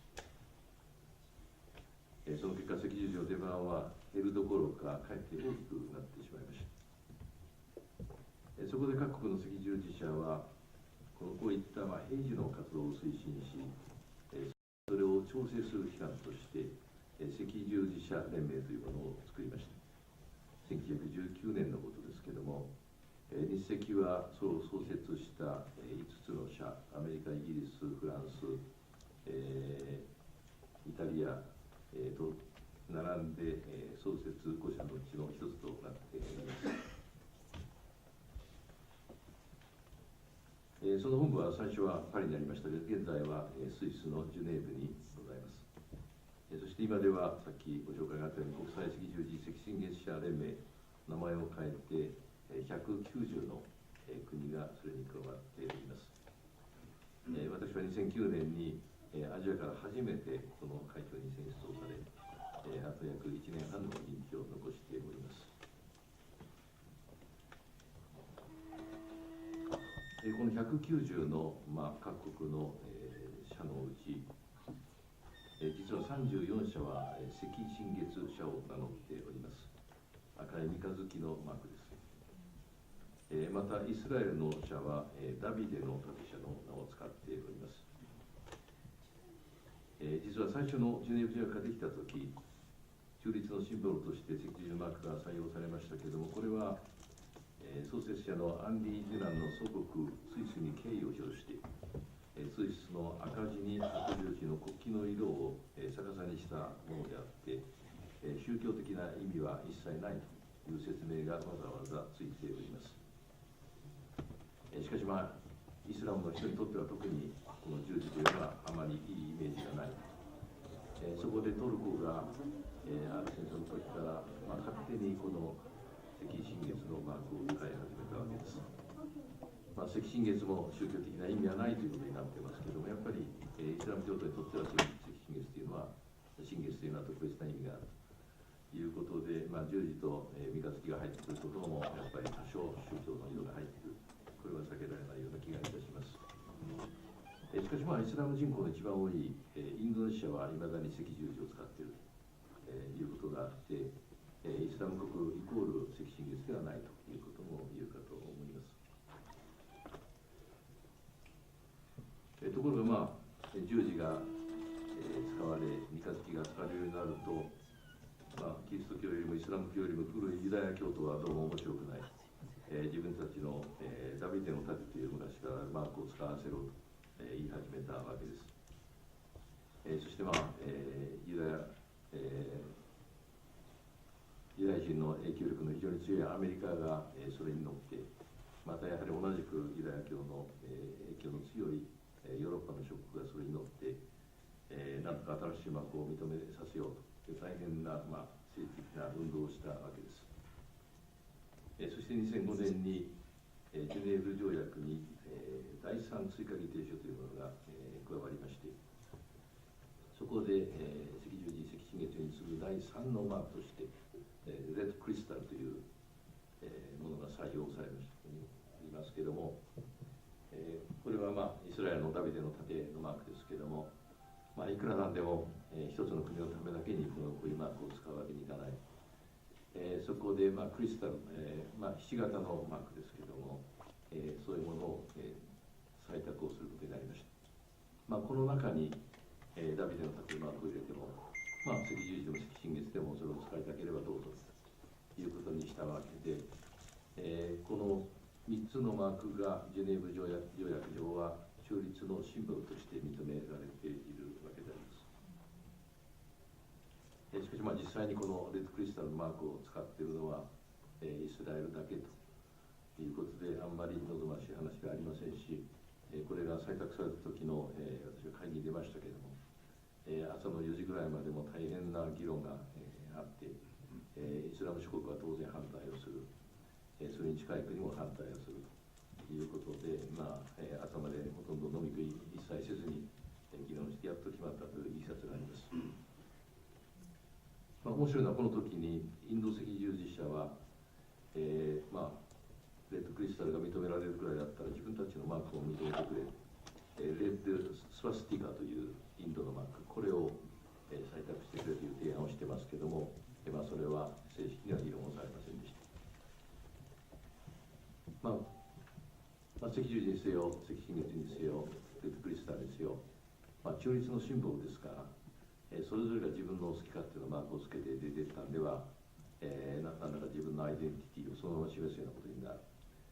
一つのマークに越したことはないんですけれども、世界中いくら探してもこれはというマークは見つからない。誰か冗談半分日の丸を打ってくれなんていうことを言ってた人がいましたけれども、そういうわけにもいかない。ということで、この3つのマークが、併存しているということになるわけです。この190カ国にある、赤十字赤新月社、シンボルマークも違えば活動も違う、あるいは政府との関係もいろいろと違いますけれども、共通の7つの原則を、持っております。1つは人道、2番目が公平、3番目が中立、それから独立、奉仕、これは先ほどからお話がありますように、今日のテーマでもある、セルフレスサービスと言っていいかもわかりませんけれども、それから単一というのは、一つの国には一つの赤十字しか認めない、一国一社と言っていいかと思いますけれども、それから世界性、この7つの原則であります。赤十字は人道を追求するために生まれましたけれども、それを実践するためには、救いを求める人すべてに公平でなければなりませんし、また、誰かでも、こういうふうに見られるように中立でなければなりませんし、あまり政府別体では、例えば政府にあまりよく思われてない人からは信頼されないということもあって、政府からも独立していなければいけないということになります。この特に人道、公平、中立、独立の原則は、今では国連の機関を含め、人道的な救援活動に関わるすべての団体にほとんど共有をされております。国連の事務総長がはっきりそういうことを言っておりました。それがどこまで、実際守られているかということは別問題ですけれども、確かに特に中立といったような、問題、シリアとかああいう複雑な状況になりますと、何が中立なのかというのを定義するのは非常に難しいと思います。そして中立であることもまた難しいと思います。また各国の社は、それぞれの国によって、認められて設立をされていますけれども、これらの原則にのっとって活動することが認められなければ、赤十字社あるいは赤新月社としては認められないということになっております。赤新月といちいちの面倒くさいから赤十字だけにさせていただきますが、赤十字が他の人道機関と大きく異なるのは、世界性の原則によって、紛争や災害の時はもとより、日常的にもお互いに助け合うという仕組みを持っていることであります。他の国際機関も世界中に支部を持っておられるところたくさんあります。先ほどもお話のありました、クリシュナ関係の団体も世界中にいろんなネットワークを持っていらっしゃると思いますけれども、190という数、世界中ほとんど全ての国ということになるわけであります。それぞれの国に、組織があるわけですから、当然土地勘がある、そこに、地元の地域社会まで広がる、ボランティアのネットワークがあるということで、何か起こったときに海外から、大勢の人が行ったり、物を送り込んだりして、国際スタンダードというと聞こえがよろしいけれども、外国からの、理屈、あるいはそういうものを押し付けるというようなことがないように、できるだけ地元の意向を尊重しながらやっていくという、そういう仕組みが赤十字にはあるわけです。通常災害時には被災国の社の要請で、連盟が援助要請のアピールを発します。各社はそれに応えて、資金を出す、あるいは人を出す、あるいは物を送るという、そういうことになっているわけでありまして、よく災害が起こると、なんでもっと早くやらないんだ、もっと人を出さないんだというお叱りを受けることがありますけれども、国際的な調整の下で、本当に必要なものを、必要な時に送る、そういうルールを築いているわけです。しかし実際、国際救援の現場というのは、修羅場と言っていいかも分かりませんけれども、多くの NGO 救援団体が、我先に押しかけてきて、それぞれ、自分たちのやったことを広く知らせたいという、広報活動を展開する、救援オリンピックと言っていいかも分かりませんけれども、そういう状況が出てまいります。また、多くの国では、外国から人が来る、あるいは物が入る、そういうものに対していろいろな制約を課しています。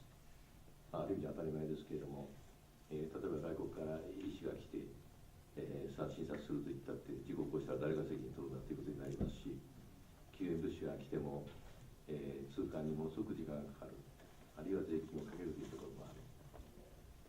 したがって、外国から支援を受けなければ、大きな災害に対応できないという国は日頃からそういった法律の整備、あるいは制度的な整備をしておくべきであるということで、赤十字は国際的なガイドラインを作って、そのガイドラインが成果も入った国際会議でそれが認められております。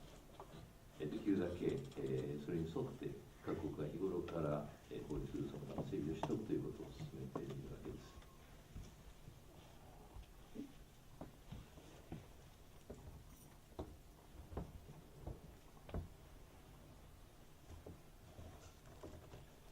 この救援活動、具体的にどういうことをやっているか、ちょっと古い例になりますけれども、例えばインドの西部地震、グジャラートで発生した地震、2001年のことなんですけれども、マグニチュード7.9という地震で、2万人ぐらいの方が亡くなっている、負傷された方も17万人という数字が出ておりますし、倒壊した家屋も40万戸という大変大きな災害になりました。この時、この国際赤十字赤新月社連盟は、緊急の援助要請のアピールを出しました。そして毛布とかプラスチックシートとか、いろんなものを送りましたけれども、その他にインド赤十字を支援するために、ノルウェー、フィンランド、ドイツ、フランス、オーストリア、そういうところから、医療スタッフ、あるいは給水の専門家、あるいは無線通信の専門家、そういうものを送り込みました。日赤も医療チームを派遣をしまして、仮設の診療所を作って医療活動をいたしました。2ヶ月ぐらい救援活動を続けましたけれども、そのために41人ほど、日赤の病院から人が派遣をして、5500人ほどの傷病者の治療に当たっております。これは日赤が海外に対して行った支援の例でありますけれども、日本は先進国で豊かな国だと思っておられる方多いと思いますけれども、もちろん通常は大きな災害が起きたときには援助する側ではありますけれども、東日本大震災のようなときにはとても日赤だけでは対応できない、あるいは日本全体でも十分な対応ができないということで、国際支援を受け入れました。国内の現金を別としまして、海外の約100カ国の国の赤十字、そういうところから1000億円、ちょうど1000億円ぐらいの救援金をいただきました。100カ国というと大きな国ばっかりじゃありませんで、本当に小さな貧しい国もありましたけれども、本当に学校の子どもたちが自分たちのお小遣いを貯めて送ってくれたというような例もありました。このインドの地震の時は、実はインド政府は最初は全部自力でやるから、海外の援助は必要ない、なかなか受け入れを了承しませんでした。インド人の持っている強い誇りがそこにあったと思いますけれども、最終的には受け入れることになりまして、さっき申し上げたような活動が展開されたということになります。昨年4月にはネパールで大きな地震がありました。この時も24カ国の赤十字から250人ほどの関係者が現地に入っております。カトマンズというのは、ランド海がない山の上のカトマンズ自体が確か2000数百メーターの高地にありますけれども、アクセスが非常に悪いということで、救援物資を送るのが大変でありました。またネパールはちょうど憲法改正という大きな問題を抱えていて、政治的に非常に不安定な状況になりました。大統領も仮の大統領ということで、権限もほとんどない。そういう中で地震が起きて、ともかく、海外からの支援を受けて、できるだけ早く復興に取り掛かる。そのために、復興庁という、新しい役所を作って対応することになっていましたけれども、それを作るのすら1年以上かかった。そして救援物資はいろいろな国内の政治の問題もあって、インドから物資を運び込むことができないということで、この復興活動が非常に遅れております。やっと1年ちょっと経って動き出した、そんな状況にございます。ところで、このアンディ・デュランが最初に提案をした中立の活動を保障する国際的な取り決めの方でありますけれども、さっき申し上げたように、1863年に赤十字国際委員会という組織ができまして、それが中心になってこれを進めております。この赤十字国際委員会、ICRC、この面倒くさいからこれから国際委員会と申し上げますが、ジュネーブに本部を置くスイスの法人で、ガバナンスは全員スイス人でなければいけないということになっております。そして紛争時、戦争の時の救護活動、行方不明者の安否調査、捕虜や政治犯の人道的待遇の確保、そしてまたジュネーブ条約の推進、その普及、それが守られるように、守られるためのいろんな取り組み、そういうことが活動の中心でありますけれども、その年間の予算は大体、1360億円ということでありまして、その 80% は、これは各国の政府が負担をしております。ほとんど西側の、諸国の政府ですけれども、これが負担をしている。しかし、ガバナンスは別ですけれども、活動の分野では、各国の赤十字、あるいは各国の人が多く参加をしております。日赤も現在は、南スーダンとか、パレスチチナとかミャンマーとかそういうところにこの赤十字国際委員会のもとに人を派遣をしております。これなんでスイスに出なきゃいけないのか。ご承知のように1815年にウィーン会議、海を踊るという映画が昔ありましたけれども、この時の国際会議でスイスの永世中立というのが認められたわけであります。その他にも永世中立を宣言したところありますけれども、永世中立を今日まで守り通してきたというのはスイスしかない。スイスはこの中立を守るために国連にも加盟をしておりませんし、宣言条約には入りましたけれども EU には今でも入っていない、こういったことがあってやはり、一番中立であるのは、スイスであると、いうことで、この国際委員会が、こういう活動の中心になっているわけであります。ですから昔であれば戦争があればその国の赤十字が、人を出すということをやってたわけですけれども、今は国際的な紛争の場合にはこの国際委員会のもとに人を出す。例えば湾岸戦争の時でも、現在のシリアの状況でも、そういったもとに、各国の者が、人を出す、あるいは資金を出すということをやっているわけです。最初に申し上げたように最終のジュネーブ条約ないし赤十字条約はわずか10か条のものでしたけれども、この時は、戦争といえば、陸の戦争を想定していました。これを、海の戦争にも広く海戦にも広げようということになりました。そして1929年第一次大戦と第二次大戦の間ですけれども、捕虜の人道的対応を保障する条約が締結をされております。この条約に、日本は調印はしたけれども批准はしませんでした。なぜかと言いますと、当時の日本の、軍の教えでは捕虜になることは恥である、捕虜になるなんていうのはとんでもない、いうことで一般の兵士については一切こういう条約があることも知らされていなかった。そのために、戦争中、捕虜に対する蔑視、捕虜になるような人たちは、だらしのない連中だから、いじめてもいいんだということになったかもしれませんし、いろんな虐待行為が行われた。そしてまた戦後、日本の兵隊たちが捕虜になったときに、この条約の保護を受けることもできなかった。そういったことがあるわけで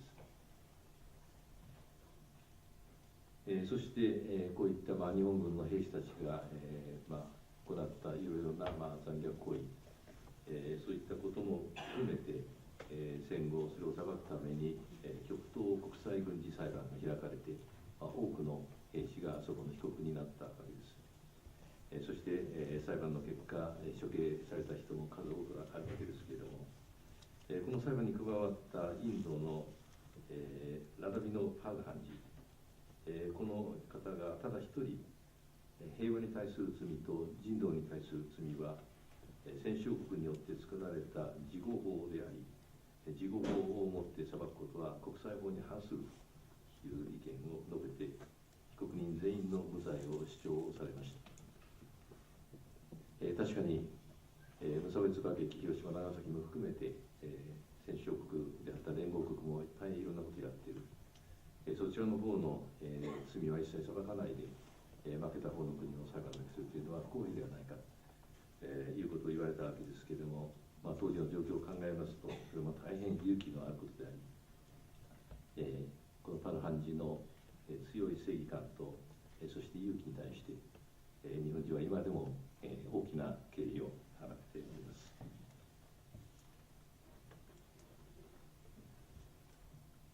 赤十字国際委員会は、第一次大戦で武器が著しい発展を見せて、その結果多くの住民に、一般の住民に被害が、犠牲が出たということを大変心配をいたしました。第一次大戦の時に生まれたのが、例えば戦車であるとか、飛行機であるとか、あるいは潜水艦であるとか、毒ガスであるとか、そういうものがあるわけですけれども、いわゆる総力戦ということになると、一般国民が、当然大きな被害を受けるということになるわけです。そこで一般住民の、一般住民に対する無差別攻撃の禁止や、非占領地での住民の人道的待遇の保障を目的とする新しい条約を作ろうではないかということを第一次大戦後から始めていたわけです。ところが、さっき申し上げたように、国際連盟というのができて、戦争起こらないということになってなるはずでしたから、こういう訴えはあまり耳を貸す人がいなかった。そして、そのまま第二次大戦に入ってしまう。そして第二次大戦中には、はるかに大きな無差別攻撃によって、多くの一般人が亡くなっております。半分、一般の兵士とか、それと同じくらいの数の一般の市民が亡くなっているという数字が出ていますけれども、よく、いろんなこと言われますのは、有名なのは、ロンドンの空爆とか、コベントリーとか、トレスデンとか、東京もそうですけれども、広島、長崎、こういった例を挙げればキリがないわけであります。そういった反省があって、第二次大戦が終わった直後の1949年に、それまでの3つの条約に加えて、一般住民の保護に関するジュネーブ条約というのが採択ございました。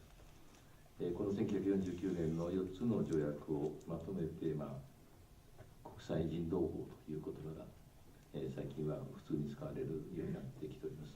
インターナショナル・ヒューマニタリアン・ローという言い方ですけれども、そして第二次大戦が終わると、今度は植民地の解放戦争とか独立戦争とか、あるいは冷戦時代には東西の陣営の肩代わり戦争みたいなものが起こる、ゲリラ戦争とかいろんな新しい形の戦争が起こる、その犠牲者を助けるために、追加議定書というものが1977年に採択をされております。ところが、この条約は、戦争の犠牲者を保護するためのものでありますけれども、それを犯した人たちは一体どうするんだ。残念ながら冷戦時代にはそれを裁くことはほとんどできなかった。ところが、冷戦が終わった後に、ボスニア・ヘルツェゴビナとか、あるいはルワンダで大量虐殺事件というのが起こります。そこで、こういった人道に対する罪に対して何もしないというのは国際社会は怠慢であるということで、1998年にオランダのハーグに国際刑事裁判所が設立をされることになりました。そこで人道に対する罪が裁かれる、国際的な環境が整ったということであります。この裁判所、今裁かれている人も何人かいますけれども、まだ十分に機能しているとは言えない。一つの例を挙げると、例えばケニアの大統領がおそらく国外に出れば逮捕されて、この裁判にかけられるということになると思いますけれども、そういったことがあって国外に出られない、そんな人もいるわけです。この国際人道法、1864年にわずか10か条で始まったジュネーブ条約が最初ですけれども、今日では700条に近い、戦時の人道的なルールを定めた極めて精緻な法律の体系に成長して、ほとんど全ての国が加盟をしております。この国際人道法の基本的な原則は4つありますけれども、軍事上の必要性があっても、常に人道的な配慮をすること。2番目に戦闘は敵の軍事力の破壊のみを目指すべきで、その場合も均衡原則に従わなければならない。3番目に戦闘能力を失った者、あるいは戦闘に加わらない者は尊重し、保護し、人道的に待遇しなければならない。そして最後に戦闘方法、戦闘の手段の行使は無制限ではない。こういうことであります。残念ながら、こういう原則に対しては、いろんな、挑戦が次から次にと出てきていると言えると思います。例えば残虐兵器というのは、いろんな禁止の条約がありますけれども、近年では対人地雷とか、一発落ちるとその中から小さいのが弾がいっぱい出てきてバラバラに飛び散って、必要以上に人を殺傷するというようなクラスター爆弾というのが禁止をされましたけれども、相変わらず化学兵器とか細菌兵器とか、あるいは核兵器の使用、こういうものが使われる可能性が残っております。イラクで化学兵器使われるんではないか、持ってるんではないか、それを口実に、イギリス、アメリカ、戦争を仕掛けたわけですけれども、最近、その検証が行われている、イギリスの場合ですけれども、ブレア首相の決断は間違ってたというようなレポートが出ております。また、軍事施設でない文化財、要因、あるいは町全体、こういったものを攻撃するということも当然許されないわけでありますけれども、例えばタリバンによるバーミヤンの破壊、最近の、ISS による、パルミラの遺跡の破壊、こういったことが行われている、あるいはイスラエルによる、ガザ、全体の破壊、こういったことも行われておりますし、またサイバー攻撃、これはなかなか実態がつかめませんけれども、いろんな被害が出る可能性があります。これについても、それを取り締まる法律はないということがございます。戦闘能力を失った、あるいは戦闘に加わらないという定義、これも総力戦になると非常に難しい。例えばテロリスト、その家族がいろんな形で応援をする、それをどういうふうに、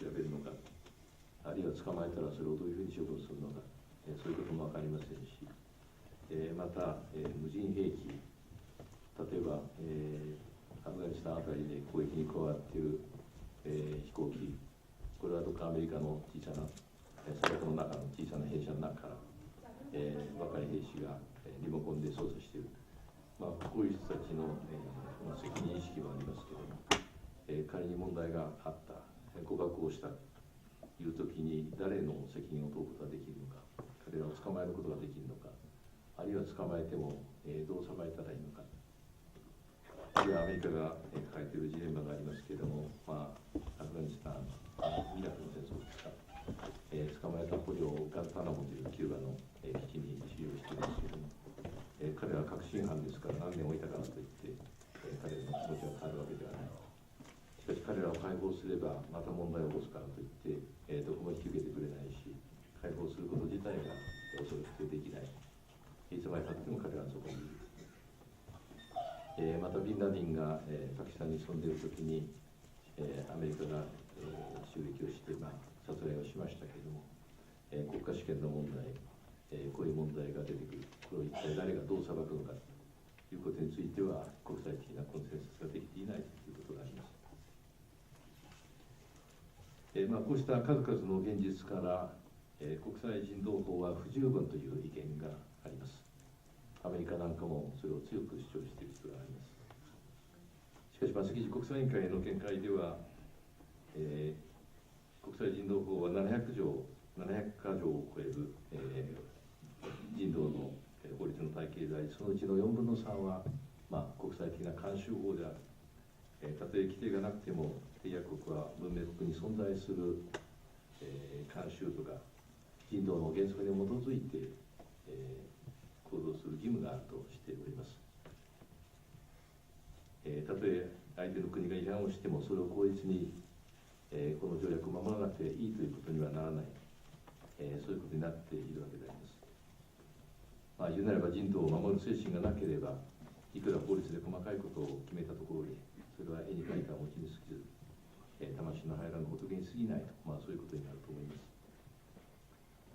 もちろん国際人道法が完全に守られれば戦争がなくなるというわけではありませんけれども、少なくともより、慈悲深い人道的なものになる、逆説的ではありますけれども、そういうことになると思います。赤十字が創設する当時に使っていたロゴは、戦場にも慈悲をというスローガンでありました。残念ながら現実はその後も戦争は終わるどころか増える傾向にあって、より非人道的につながってきております。世界では現在、第二次大戦後、最大と言われる6000万人を超える難民が出ております。難民あるいは国内に難民が出ております。15億人が紛争下ないし不安定な政治状況下の下で暮らしておられます。また2014年だけでも災害の犠牲者は1億200万人となって、気候変動の影響もあって災害の増加に伴ってその数はさらに増えております。国連によれば援助を必要とする人の数は、1億3000万人に上っていると言われております。世界の人道ニーズは明らかに増加傾向にあり、救援に携わる NGO やボランティアも増えてはいますけれども、その活動を支える財源は先進国の景気の低迷もあって十分伸びることはない。そして資金的、人的資源の奪い合いがあちこちで起きているということが言えると思います。人類の歴史を振り返るならば、戦争がなかった時代はほとんどなかったと言われております。アメリカの歴史学者の説によりますと、記録された歴史3421年のうち、平和だった年はわずか268年しかなかったと言います。人類の歩みは戦争とともにあったと言ってもいいかもわからない。しかし戦争の歴史は、数知れない悲劇と並んで多くの美談にも彩られているというのは事実であります。勇猛な戦いとか騎士道とか武士道とか人道的な捕虜や住民の扱い等々、こういった話は、インドの叙事詩の、マハバラタなんかにも記録されております。日本でも1339年の、南北朝の争いの際に、後醍醐天皇が発せられた軍令には、戦闘方法、住民の保護、宗教文化財の保護、捕虜の人道的な扱い、こういったことについてまで、きめ細かく、定められておりました。現在の国際人道法の内容にも棄権できるような内容のものでした。戦争が悲劇なのは疑いないとして、それがなかったら人類の歴史は退屈なドラマでしかないというのもまた皮肉でありますけれども事実だと思います。そしてきれいなフェアな戦争は時に友好を育み、汚い戦争は幾世紀にもわたって本年を生んでくるというのも事実だと思います。いずれにせよ、戦争の作法は良くも悪しくも、その時々の為政者や戦場の指揮官の真意に委ねられてきたところが多くあります。アンディ・デュナンの偉大さは、人道を人種や国家や宗教を超えた普遍的なルールとする、礎を築いたというところにあると思います。そのルールを確実にする唯一の道は、たとえどんなに険しくとも人類の多様性の中にある共通の人道的な価値観を極め、それを一歩一歩広めていくしかないのではないでしょうか。平和はその先にある。赤十字が人道を通じて平和をスローガンに掲げているのはそのためであります。各国の赤十字の共通の活動の一つとして、非暴力と多様性尊重の文化の醸成があると、すでに述べましたけれども、非暴力を武器に独立を勝ち取ったマハトマ・ガンディは、非暴力は人間に与えられた最大の武器であると言っています。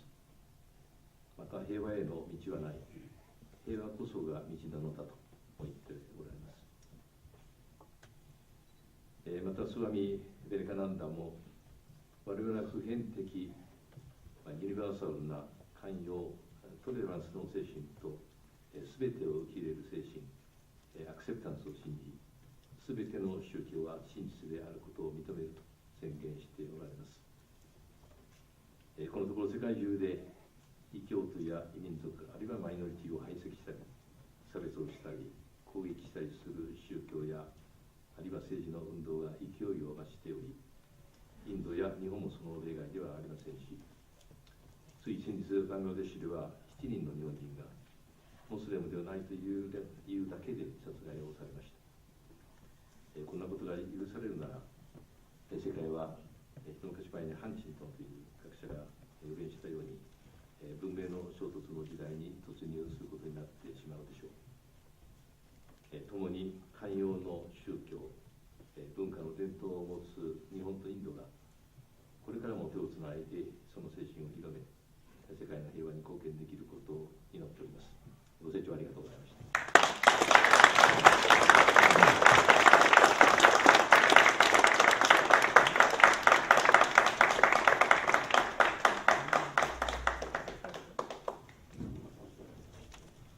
Thank you, Mr. Conway, for a detailed account of the services organized by Red Cross Society.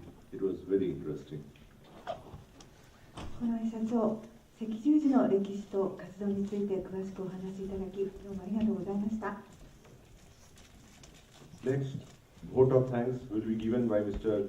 Kenichi Mitamura, Secretary of Vedanta Society of Japan and member of Celebration Committee, before we close the first part of today's program.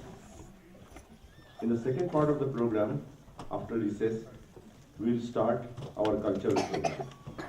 The program will consist of devotional songs offered by the Japanese devotees and yoga school Kailas, followed by a dance drama on Swami Vivekananda by Nupur Nath group from India. では、本日のプログラム第1部の最後に、日本ベーダンタ協会書記で祝賀委員を務められている三田村健一さんから皆様へのお礼の言葉をいただきます。なお、第1部終了後、休憩を挟んで第2部の文化交流プログラムを行います。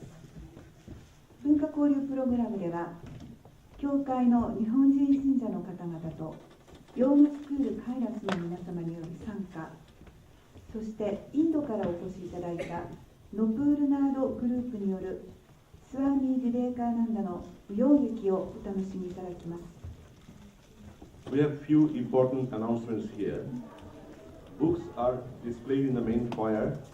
You can freely see, enjoy.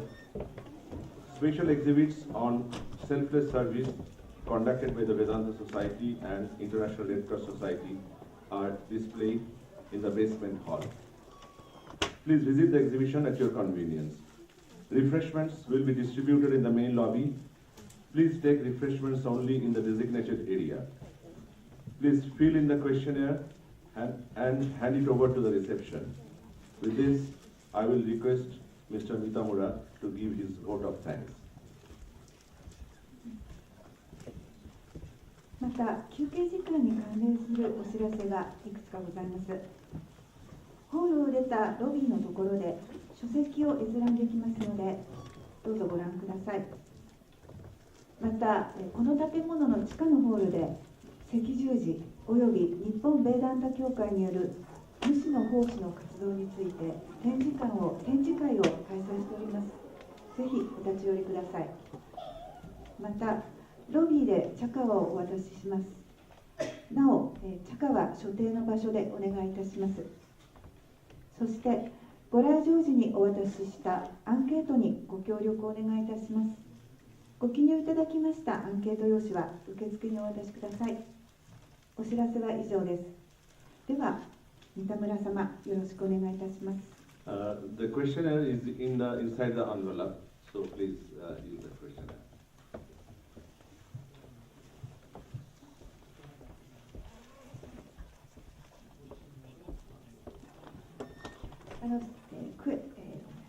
アンケート用紙は袋の中に入っておりますので、そちらの方にどうぞご記入ください。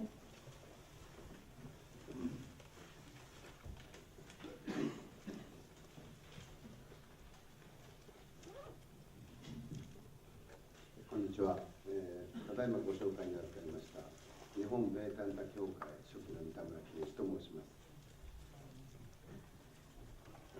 第153回スワミ・ビベカナンダ生誕記念祝賀会第1部閉会にあたりまして一言ご挨拶を申し上げます。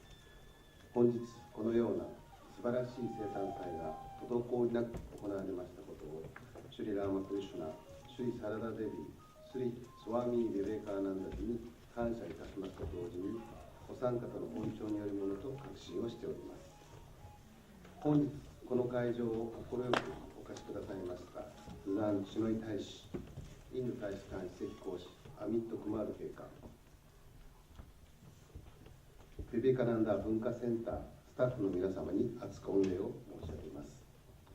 両団体における無私の奉仕というテーマで本日はご講演を賜り素晴らしいスピーチを頂戴いたしましたアミット・クマール警官、ラーマクリシュナマト&ミッションアシスタントジェネラルセクレタリースワミ・ポダサラーナンダジ、日本赤十字社長、国際赤十字会長尾上忠輝氏に心より感謝並び御礼を申し上げます。また本日はお忙しい中、ご遠方より大変多くの皆様方にご出席を賜りましたことを心より感謝申し上げます。そしてすべての皆様に改めて御礼を申し上げます。私ども日本ベーダンタ協会といたしましては、このような祝賀会を通して多くの皆様に赤十字のいろいろな活動を真に理解するとともに、スワミ・ヴェベカーナンダのメッセージでもある他者に善をなすこと、貧しい人々、弱い人々、困っている人々、病気の人々の中に神を見て奉仕するというメッセージをお受け取りいただきたいと願っております。私たちが今後社会生活の中で少しでもそれを実践し、私たち個人の魂を向上させ、心を純粋にして真の喜びと幸せを心の中に育みたいと思います。その純粋な心が社会に感化を及ぼし、そして世界の調和になっていくよう願っております。なお、この後は第二文化交流プログラムが行われます。少しの時間ではございますが、第2部では歌や踊りなどを交え生誕の日を祝いたいと思いますので、お時間の許される方は第2部もお楽しみいただけたら幸いでございます。来年またこの生誕祭が開催されますが、ぜひその時はご友人ご家族を誘い合わせる上、どうぞまた参加くださいますよう心よりお願い申し上げます。最後にこの会場のお集まりの皆様方に、シュリ・ラーマ・クリシュナ、シュリ・サラダ・デービー、スワミ・ビベカナンダ氏の純粋な愛が降り注がんことをお祈り申し上げます。以上、甚だ簡単ではございますが、第一部閉会のご挨拶とさせていただきます。本日は誠にありがとうございました。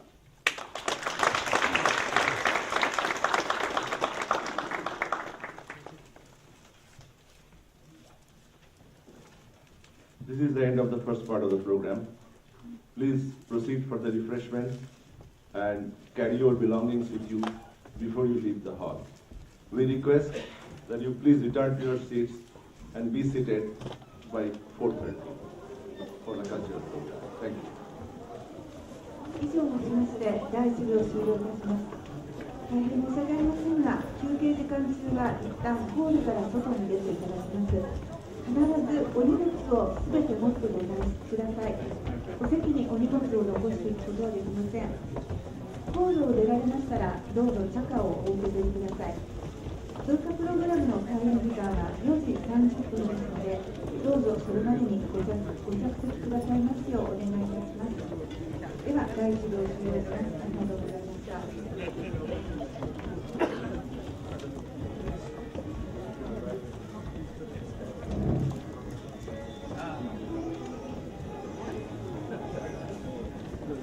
Corporate world.